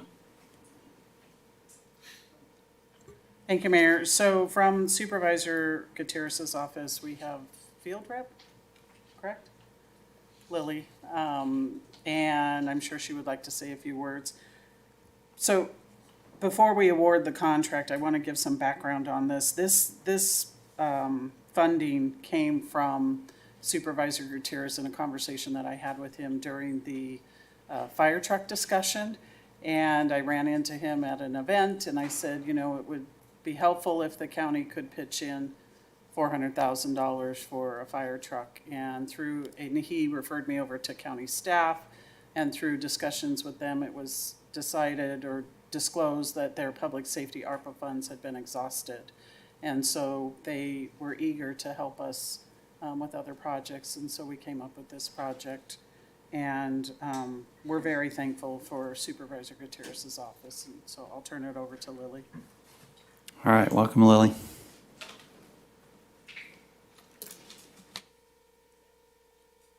Hello, esteemed Beaumont City Council members, city manager, and city staff. I'm Lillian Everett, District Manager for Riverside County with District Supervisor Epstein Gutierrez. On behalf of City of Beaumont and San Antonio Pass area, I'm honored to speak on today on behalf of Supervisor Epstein Gutierrez regarding the allocation of $400,000 in ARPA funds for the installation of ADA ramps at Beaumont City Hall. Supervisor Gutierrez's commitments to ensuring accessibility within our community.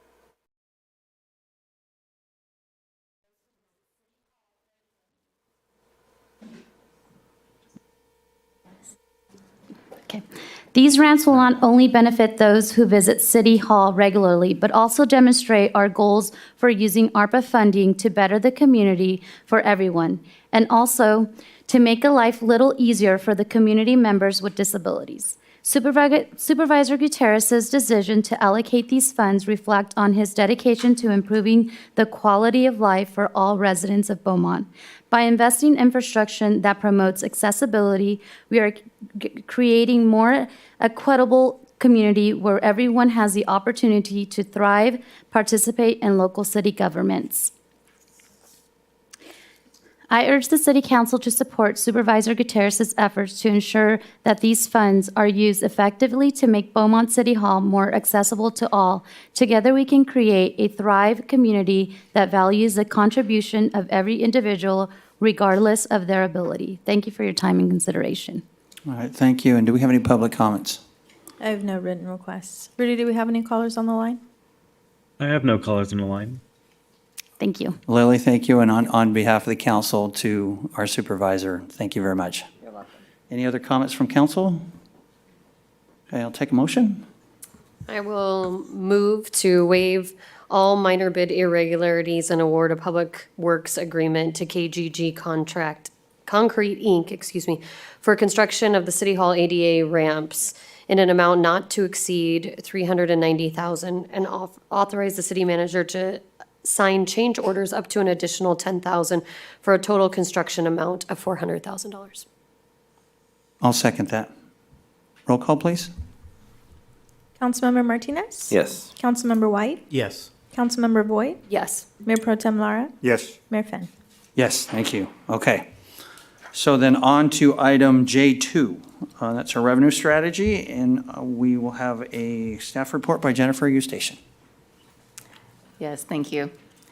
Included in the city's strategic plan is development of a revenue strategy, and the action items of this include defining the city's revenue goals, as well as evaluating existing revenue sources and identifying ways to diversify revenue streams.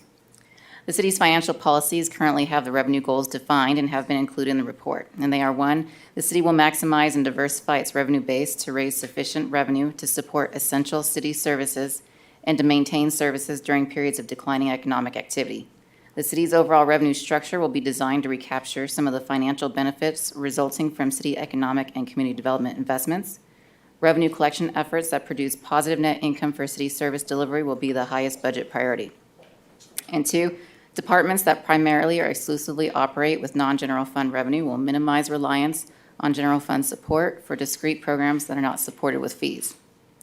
The report also outlines the current city revenue streams, with tax revenues as a majority source, and includes interventions to increase revenue, which include implementing a tax compliance, monitoring, and audit program, evaluate the desire to allow cannabis retailers and short-term rentals to operate within the city, keep updated on internal service costs and fees, putting current assets to work, such as city-owned property available for lease revenue opportunity, continuing to invest cash by order of the investment policy of safety, liquidity, and rate of return, continue to research and pursue grant opportunities, strategic economic development practices to recruit new businesses while retaining and expanding local business, continue to utilize the CFD program for new annex projects within the city, and update development impact fees to allow new development to pay its share of infrastructure related to growth. Items identified from the interventions that can be considered now are implementing the tax compliance and monitoring and audit services on current tax revenue streams, not in a program, which include utility users tax franchise fee, transit occupancy tax, and business license tax. And this item was brought up as a part of the budget workshop. It's a proposed item for the fiscal year 25 budget. Through the budget process, attempt to program the maximum amount allowable from other funds for administrative costs to the general fund. And that also was included as a part of your fiscal year 25 budget recommendation. And review gap analysis attached to the report and receive direction from the council if there is interest in raising any of the tax rates, which would require voter approval. So the recommendation of the report is to review the revenue strategy and provide direction on any needed changes. With that, I'm available for any questions you have. All right, thank you. Do we have any public comments? I have no written requests. Rudy, do we have any callers on the line? I have no callers on the line. All right, thank you. Council discussion? Mr. White? Yeah, on page 534, there is a table of taxes category for fiscal year 23-24, and it shows that sales and use tax was at 28 million. Do you know what it was last year? For the sales and use tax category, Yeah. it was about 27. That's not an exact number, but it's around there. Okay. And then right underneath that, you have the interventions to increase revenues. You talk about the first one, which is to implement a tax compliance monitoring and audit program. What would that look like? I mean, what kind of program is that? So that's essentially a firm that what they do is they audit the different tax programs. So your business license, we currently have it in place for property and sales tax, and we currently use HDL. So HDL goes in and they look at what's coming in and they audit to make sure that we're receiving what we're supposed to be collecting. Okay. The same thing would happen with all the other tax. Is that a proposal in the next budget? It is, That correct. is one of the, how about these other items like short-term rentals? Is that something that we're proposing to look at now? I've mentioned it before. I know we need to get some feedback and input from the community. Right. So for short-term rentals, we did bring forward a draft ordinance that was discussed briefly. But AB 584 was introduced in the legislature this year. And so we decided at the time to table the proposal for the ordinance and see what happens with that bill. Since then, we've been tracking the bill, and the bill is now a 2-year bill. We don't anticipate that it's going to move out of the House of Origin, the Senate, before May 24th, which is the deadline. But we could end up seeing it reintroduced again in the new session sometime in August or September. We'll kind of have to wait and see. But we do have a draft ordinance that we can revisit anytime council would provide staff direction, and we'll continue to monitor this bill, knowing that it's going to probably resurface again next year. And that was AB, what? SB 584. SB 584. And what does that, So if that it was were the- to be passed the way it looks now, what would that do? So that was the proposal where the state of California was going to add an additional 15% tax onto the rate for a short-term rental like Airbnb, VRBO, anything like that. And so during our discussion, we decided to wait and see what that would do, because that may prove to be an impediment to short-term rentals, or may discourage short-term rentals to occur if there's an extra 15% on top of all of the other fees that go into short-term rentals. Just as note, there are about 8 other bills in the House or Senate related to transparency and pricing, primarily for all the fees that are associated with short-term rentals. So I anticipate that at some point in the next 3 weeks to probably 6 months, we're going to see an aggregate of those bills plus something that will happen with this proposed additional tax that the state wants to put on to fund affordable housing or things like that. So Mr. White, can I jump in on your question? Do we have an estimate on how many of those short-term rentals, like the Verbo and so forth, that are out there?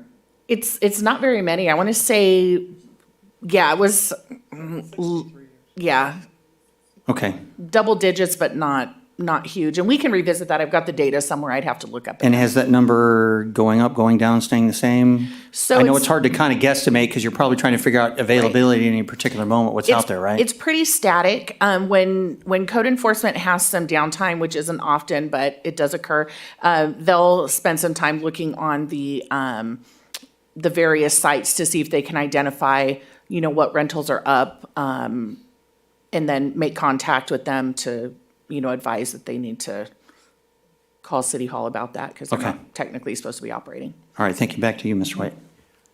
So a state that's billions of dollars underwater is going to deter more tourists coming to visit California. Brilliant people.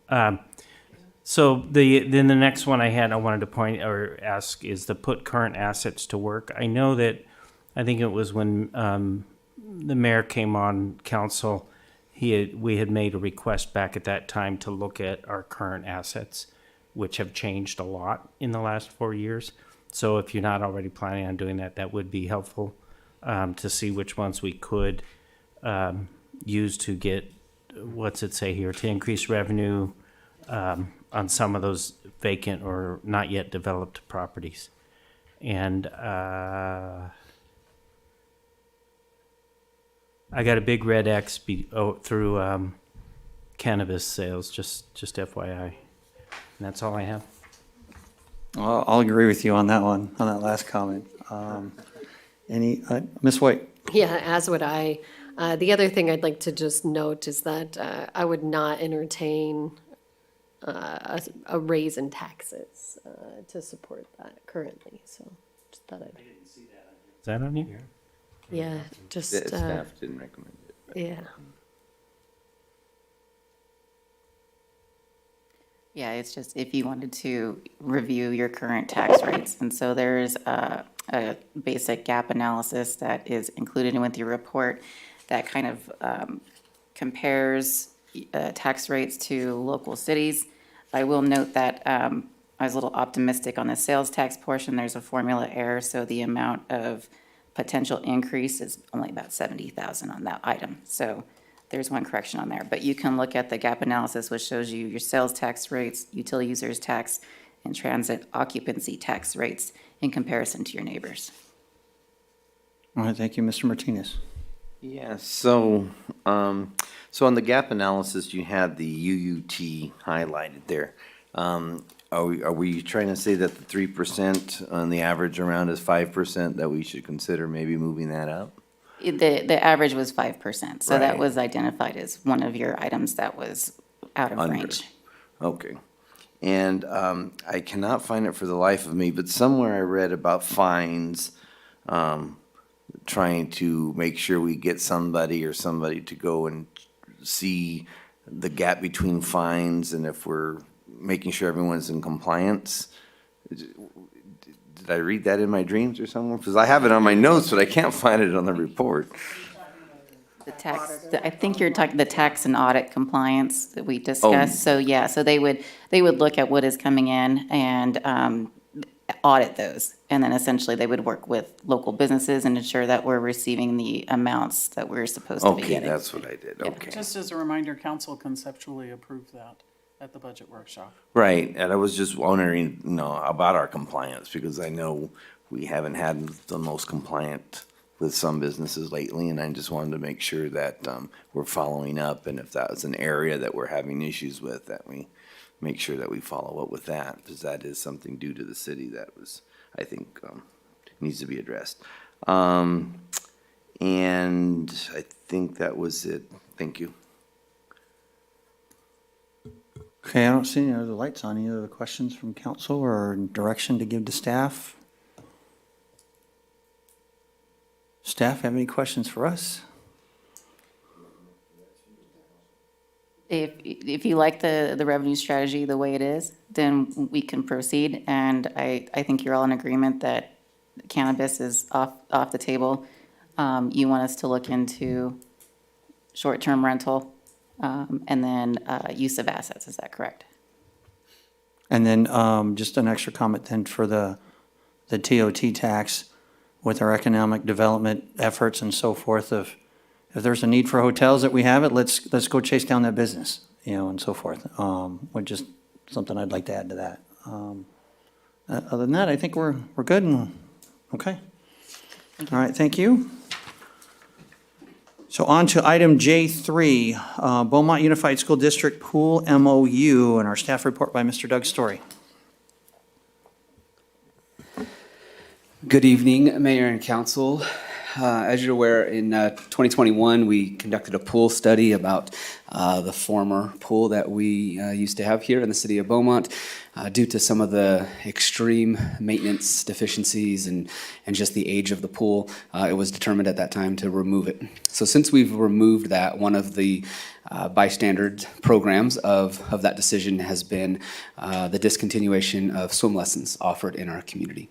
And so since that has happened, and coming out of COVID and some other things, we've been trying to work out an opportunity to partner with our school district to provide swim lessons through staff provided by the city at the pool at the high school.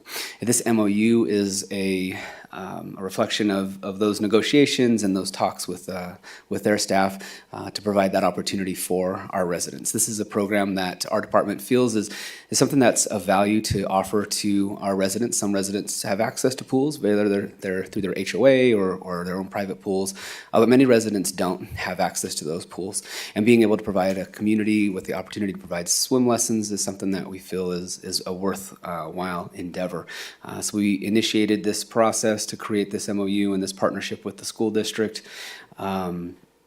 We have worked out some of the plans in our budget, and some of those presentations at our last budget meeting included some of the costs associated with staffing and lifeguards, and also getting some of the equipment that we'll need in order to have this program. So this is the MOU. If you have any questions about the program or the specific MOU, I'll entertain those at this time.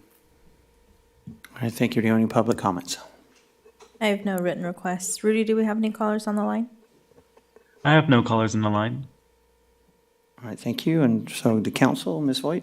Yeah, I just want to verify that the The school district is in agreement with this. Yes, so they have taken it to their board as well and has approved the MOU on their end. I'm good Very with nice. moving to approve it if there's no. Go right ahead, no other lights Okay, on. then I will move to authorize the mayor to sign a memorandum of understanding between the city of Beaumont and the Beaumont Unified School District for the use of the facility at Beaumont High School. I'll second. Roll call, please. Councilmember Martinez? Yes. Councilmember White? Yes. Councilmember Voigt? Yes. Mayor Pro Tem Lara? Yes. Mayor Finn? Yes, thank you. So if I'm correct, we're on J9, is that right? Correct. All right. Mr. Story hasn't left his seat yet, so good. That is me.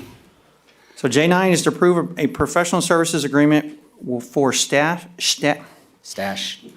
thank you, Inc., DBA, the M&M Group for the professional services for summer concert series in an amount not to exceed $175,000, and staff report by Mr. Doug Story. Yes, Mayor and Council, we initiated an RFP process to receive bids for firms that could provide us with services so that we can conduct our summer concert series. Our summer concert series, as you may know, is going to be in partnership with our Beaumont Summer Nights, which will be happening in downtown and on Beaumont Avenue. That decision is in conjunction with some of the construction that will be happening with Stewart Park and not having a place to conduct those. So it works out well for us to partner with the new Beaumont Summer Nights.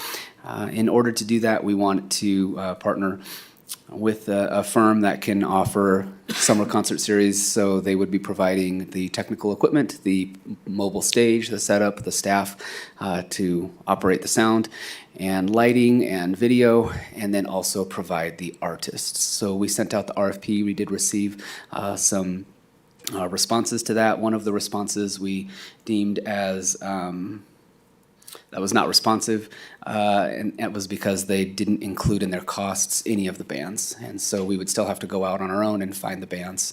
The other recipient or the other responder sent something in, and when they didn't comply with the directions of the RFP, and so when we asked them to they submitted it a couple days early electronically. We asked them to resubmit some things. They said no, they didn't want to, and so that was left us with the M&M Group, which is someone that we have had a relationship with in the past and have provided services to the city for previous summer concerts and also our Freedom Festival. So our recommendation is to continue with the M&M Group. If you have any questions or comments about the the summer concerts and the professional services agreement, I can take those at this time. All right, thank you. Do we have any public comments? I have no written requests. Rudy, do we have any callers on the line?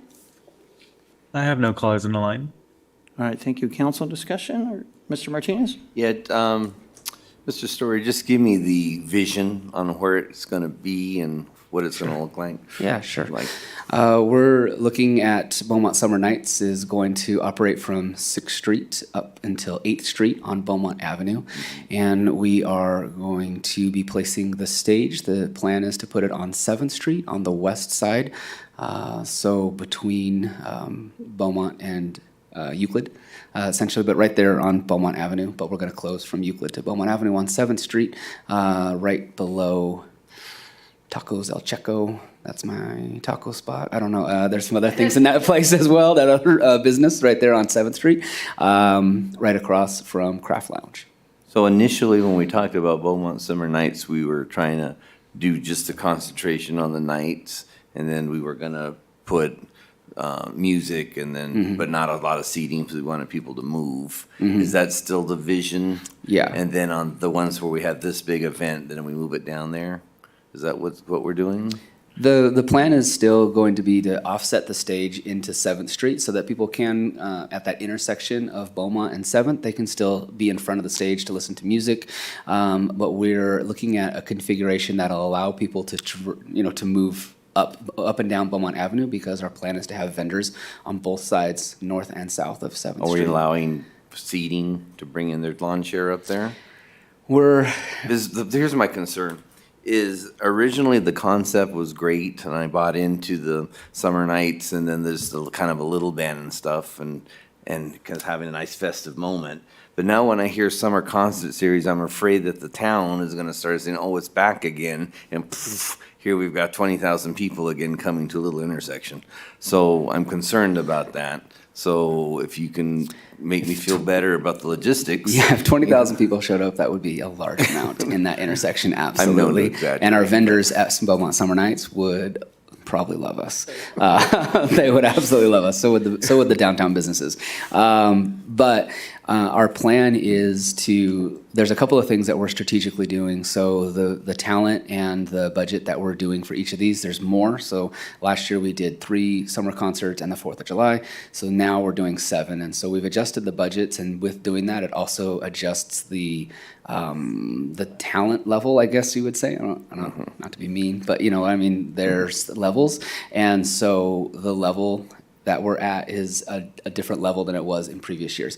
Also with that, we're trying to encourage a setup where people can stand, maybe have, instead of having tables that they would sit at, put the standing like bar level tables to encourage people to continue to move. And then, any adjustments that we need to make through this 7-week process, that we would be able to adjust that and figure out what we might need to do. Thank you. Thank you, Mayor. Mr. White. So I think Mr. Martinez made a comment about only on the nights at the big events. Every night's going to be a big event, right? All 7 nights? So every night we'll have music with it. With So the stage. with the stage and all that. But what Doug was referring to is, instead of having the big name bands like we would typically do when we're only doing a few concerts, we've scaled the level of the band down a little to fit better within that environment and allow us to purchase more band time, essentially, as opposed to just 3 or 4 really big names. We've scaled it down so that we can have 8 more slightly smaller bands that will still provide a good show, but be more conducive to the setup that we have going out for the Beaumont Nights. Are you still looking at multiple bands per night? Only on 4th of July. So on 4th of July, we'll have more than one. So on those other nights, it'll just be Just one. be the one band, correct. What was it called here? A mid-level to national level cover band. Yeah, so they're all cover bands that are going to be coming through, and the idea is to offer also different genres. And so we're looking at bringing in. We have a country night. We have a classic rock. There's a pop night. We have Taylor Swift night. Not the Taylor Swift, but someone that looks like Taylor Swift, apparently. But there also a Spanish night, and so different genres throughout the night. The stage is smaller as well to fit in the street, so it's not going to be the same dimensions. And with the smaller stage, that also changes the type of bands that you can get, because it's based on square footage of the stage. I'm going to jump in for a question. Is it the trailer size with that Blizzard Bash that we had for the stage? Something like that? It'll be about that wide, but it'll be deeper. Okay. I get a little bit concerned when I only see one response a bid, especially when it's someone who we've done business with for a number of years. I know that in the past there has been some concerns about that promoter. And I just always get worried that we don't get back into a Beaumont Electric position where people stop bidding because they know we're going to give it to, we've already decided who we're going to give it to. So that was a concern I have. Also, I'm hoping that the city will do some kind of outreach to our businesses. Something I think that if I'm a business owner, I need to recognize that there's going to be hundreds or thousands of people out in front of my business, and how can I capitalize on that? And if that means that they can capitalize on it with some equipment from us, such as you've got the music center there that could I've seen them doing other events throughout the city, not in a while, but they would come out and bring their students out and have them perform a little bit.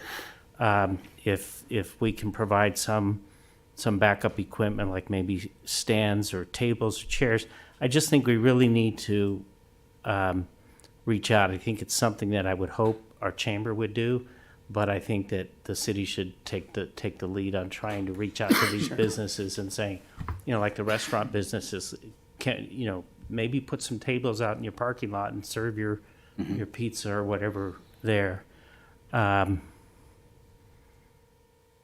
And then also, I think, Doug, you mentioned to me at one time that there are some plans for 7th Street east of Beaumont Avenue. Can you? Correct, yeah. There's still something going on there? Yeah, we as part of the night and providing an experience for the community, we're looking at setting up different various activities on the east side of 7th Street, so on the next to Craft Lounge in that open area on 7th Street. So we're looking at maybe one night doing a cornhole tournament. For the 4th of July, we're going to have a kids zone over there. We're looking at partnering with some organizations to do a car show. So we're looking at offering different things for the community to do on that side as well. And so the Beaumont Summer Nights won't just be the strip of Beaumont Avenue, but it'll actually spread out into the wings of 7th Street. And then one last thing, because I've already had this from the music center. Full transparency, my daughter works there, but will they be able to get in and out of the parking lot on those nights? I mean, if they have people coming to do lessons? There is a closure schedule, and there's some notifications that are being put out. So there will be one closure on 7th Street where the stage is going to get set up. That closure is going to start at noon. The rest of the closure on Beaumont Avenue won't start until 3 p.m. And then the Beaumont Summer Nights is scheduled to start at 5 p.m.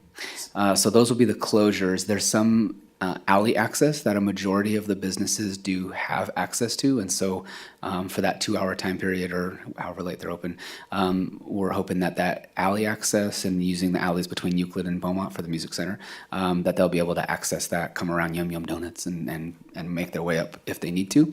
But Beaumont Avenue will be closed during those times. And when you go to close them, you have parking lots full of cars, of people visiting those businesses. How do we handle that? We have some, we're putting up a lot of signage. So there's going to be signage that's going to state when the closures start on Thursdays. And so our staff will be putting those out. We're getting those signs made. They're going to stay up for the duration of Beaumont Summer Nights. I'm asking how you move the cars. We move the cars. Right. Yeah. So we have been working with PD and with some local property owners to figure out logistically what that's going to look like. Okay. Staff has been pulling together some information that we'll hand out to the businesses that will explain sort of an abbreviated version of what's in the policy, like basically when the street closures will occur, where parking can be. And then we've actually done some viewing through the GIS, like the aerial look down at the access points and then driven to figure out who's going to be the most impacted, essentially, so that we can go face to face in there and say, hey, we know this is going to be an impact to you. Here's the information, then what can we do, or would you like to participate? And maybe that would encourage them to, them and their patrons to participate. I've had direct communications with a couple businesses in that center already. The music center I have not yet, but we're working our way from 6th to 8th, talking with the various businesses. We have another meeting tomorrow with a business, and once we get our map finalized, it's going to show sort of the logistics and how things will be accessed. We'll be able to take that essentially door to door to both the few residences in the area and then the businesses to make sure that they're aware what's happening. Okay, one last question. So are we going to have access to the bank's parking lot? So the bank is one that I'm making contact with. I have not received confirmation from them. Have received confirmation from a couple other property owners in the area that we can use their lot. But the bank and one other property are still pending. So this is just a brainstorming idea, but I suggest if there's a way, so you're closing the street at 3, but you don't expect people to really be there till 5. So maybe from a time period of 2 to 5, you have designated parking for those businesses at the bank or down 7th Street, something like that, so that they know that at 3 o'clock they need to be in a place where they can get out of there. The good news is for the bank and for the center where the dance studio is and all that, we're not closing 8th Street, and they will be able to have access off of Okay. 8th. Okay. 7th Street is, the businesses that take access from 7th and Beaumont are the ones that are going to be the most severely impacted. So Okay. that affects like Craft Lounge, the hair salon across, the Tacos El Checo, and those ones. So those are the ones that we've been focused the most on. The 8th Street, the ones that have access off 8th Street will still be able to access. Okay, thank you. All right, Mayor Pro Tem? Yeah, we're reaching out to businesses that are off of Beaumont Avenue, down 6th Street, some of the restaurant owners, to see if they're interested in attending, or I know Manadonis may want to do that, or... So I believe I checked the list, and we have some of those downtown businesses already on our list. So they have received the email correspondence that's gone out from economic development, meaning me, from the market night stuff. So I've had communication back from some, not from all. Okay. So if you'd like, we can walk that end as well and make sure that they're aware. Again, 6th Street is going to be open, so the people will be able to come in and out. But from a participation level, we can encourage or offer for some of them to come up as well. Okay, thank you. I don't see any other lights on. Do we have a motion perhaps? Mayor, I Or move we to good? authorize the mayor to execute a professional services agreement to Stash Incorporated, DBA the M&M Group of the Summer Concert Series, and authorize staff to issue a purchase order in the amount of $175,000. I'll second. Okay, roll call, please. Councilmember Martinez? Yes. Councilmember White? Yes. Councilmember Voigt? Yes. Mayor Pro Tem Lara? Yes. Mayor Finn? Yes, thank you. So on to item J10, authorize radio purchase for the non-safety personnel, a capital improvement project, AD 24-01, and a staff report by Carrie Mendoza. Mayor, with assuming there is no public comments and without objection from the rest of the council, I'd like to move to authorize staff to purchase 130 radios from Airwave in an amount not to exceed $295,000. All right, I'll second that pending public comment. Thank you. I have no written request. Rudy, do we have any callers on the line? I have no callers on the line. All right, thank you. Roll call, please. Councilmember Martinez? All right. Yes. Councilmember White? Yes. Councilmember Voigt? Yes. Mayor Pro Tem Lara? Yes. Mayor Finn? Yes. Throws me off when you turn your light. No, it's not your fault. You just turn your light on, and I think I missed you.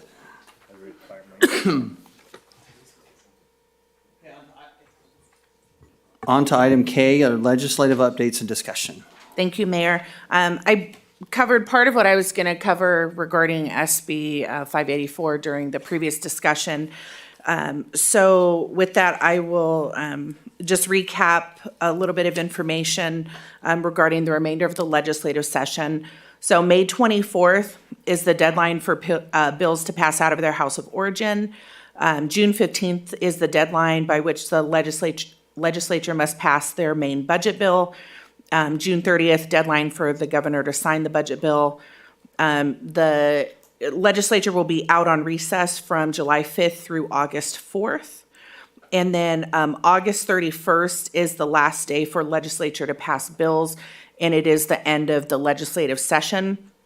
And then September 30th this year is the last day for the governor to sign or veto the bills. So we continue again to monitor a number of bills. SB 1494 is one that would have some impact on economic development, and it is still alive. We're continuing to watch that and have provided our opposition to that bill. There are a number of other bills that we've received some analysis on.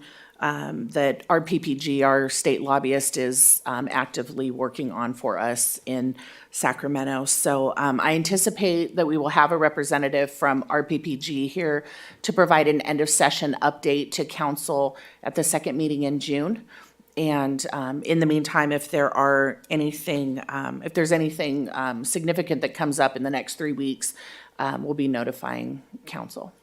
That concludes my report this evening. Okay, thank you. And economic development update.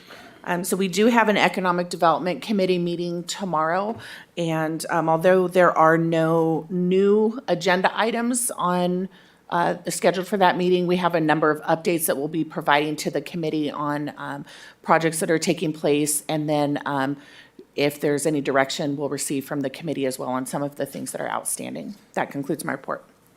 Thank you. And City Treasurer's report. We were supposed to have a Finance and Audit Committee meeting on April 22nd, but we didn't have quorum, so the next one will be in July. Okay. All right, thank you. And City Clerk report. City Clerk is absent this evening. She requested an excusal. There's no report. Okay, thank you. City Attorney. Nothing this evening. Thank you. City Manager. Thank you, Mayor. Quick announcements. May 18th, we are going to have our Fire Station 106 open house. We are offering a composting class this Saturday from 9 to 10 at the Chatney Community Center, and the public can come. It is free. They can learn how to turn grass clippings and yard waste into compost, and compost bins will be for sale to Riverside County residents only at the Riverside County Department of Waste Resources in Moreno Valley for $18. And we have flyers out all over. So I encourage everybody to go and learn how to compost. I wanted to let council know that the Plus Policy Subcommittee did meet, and that item will be brought back to council on May 21st. And then finally, several of my staff members, my team members, attended Supervisor Gutierrez's Homeless Symposium. And I wanted to give a brief report on who spoke and what we talked about. So county partners, along with nonprofits, homeless shelters, food kitchens, and the cities of Banning, Moreno Valley, and Beaumont gathered together in Banning to discuss homelessness in their individual communities and local efforts that they're doing. The event was well attended, and it was spearheaded by our County Supervisor Gutierrez, providing an overview countywide with statistics and resources. We had two speakers representing Beaumont. The first was Lieutenant Ramos. He presented on Beaumont PD's homeless approach, including collaboration efforts, crisis response, and challenges. And then he was followed by Deputy City Manager Taylor, who presented on several affordable housing efforts and investments within the city, noting the new Blossom Apartments, Liberty Village, which is the the apartments for veterans, and then the upcoming Beaumont 3 project. And so it was well attended, and I'm very happy that staff supported Supervisor Gutierrez. We had staff from all levels there. Very nice. Is that it? Elizabeth, is that it then? Oh, yes. Okay, all right, thank you. All right, we have a couple of future agenda items listed. Is there any changes or additions to that? Mayor, I was thinking, and. Go right ahead. Do we want to looking at the Finance and Audit Committee, maybe looking at a revamp to reduce the number of Finance and Audit Committee members? It just seems like we continue to have this issue come up about not getting quorum. Yeah, I think we are. I think when we last reorganized, I think we reduced the number. I think this is, since I've been on the Finance and Audit Committee, this was the first time we'd missed quorum. Okay. Since I've been on it last year, but. So is that correct that we have 5 members? So Yeah. it's 2 council members, the treasurer, and 2 members of the public? Is that correct? Correct. Yes, I believe so. It could be 6. I have to No, look. 5 or 6. The city manager. The city but manager is a would- non-voting member. Correct. Okay. And the city treasurer. That's fine. All right, And we did move to quarterly. Yeah, good thought. okay. So how many times has the new group met? Since we moved to quarterly? One Once. time. That was back in February, right? Or something Yeah, like we that, or met one January? time, I think, in February, and then we missed this one. Okay, So we should have 2 more in this calendar year. okay. Thank you. All right. So 50%, it's not bad. I had a question I wanted to ask for the city manager during her report. Oh, certainly, go right and I ahead. didn't ask. Can you update us on the staffing of the fire station in relations to when it's going to be a community open house? Correct. So I've been in communication with Fire Chief Weiser. He does have a plan to staff it effective May 13th. I had responded to him about some questions that I had, a potential Exhibit A outlining the costs and various things. We will need to borrow an engine from the county, and so I need to know what that looks like and what the cost is for that. The plan, as I understand it, is to down the squad, meaning the squad would be parked and not used, the squad is actually assigned to Station 66 right now.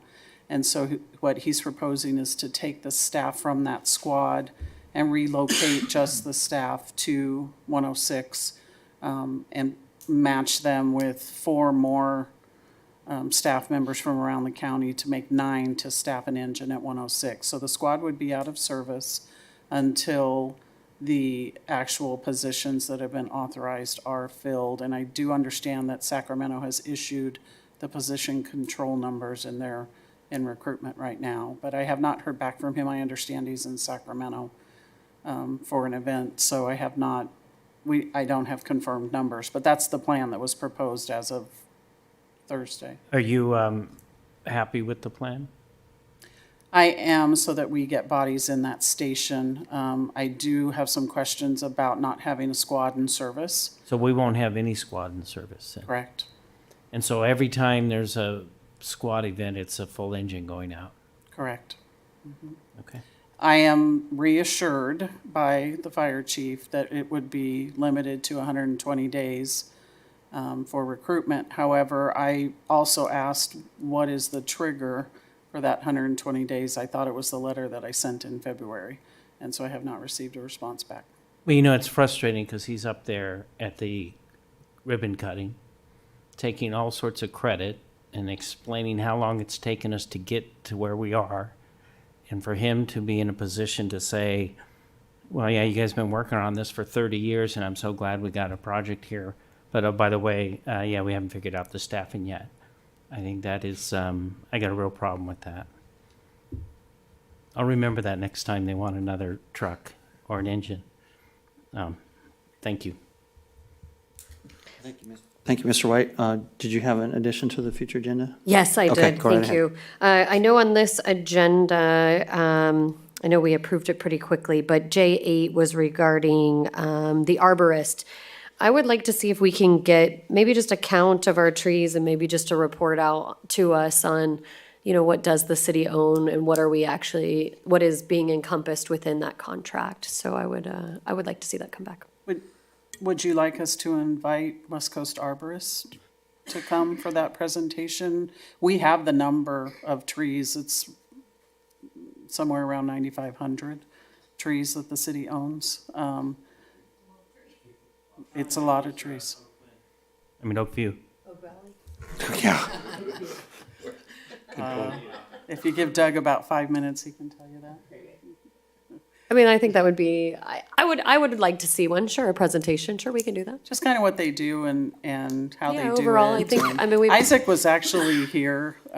He's our favorite arborist with WCA. He was here, but he had to leave. So I think we can arrange that. Yeah, I think that would be great. I think it's good information for the public to have. All right, thank you. So on to our council reports. I'm losing my voice, so I'm going to go first, and I'll be quick.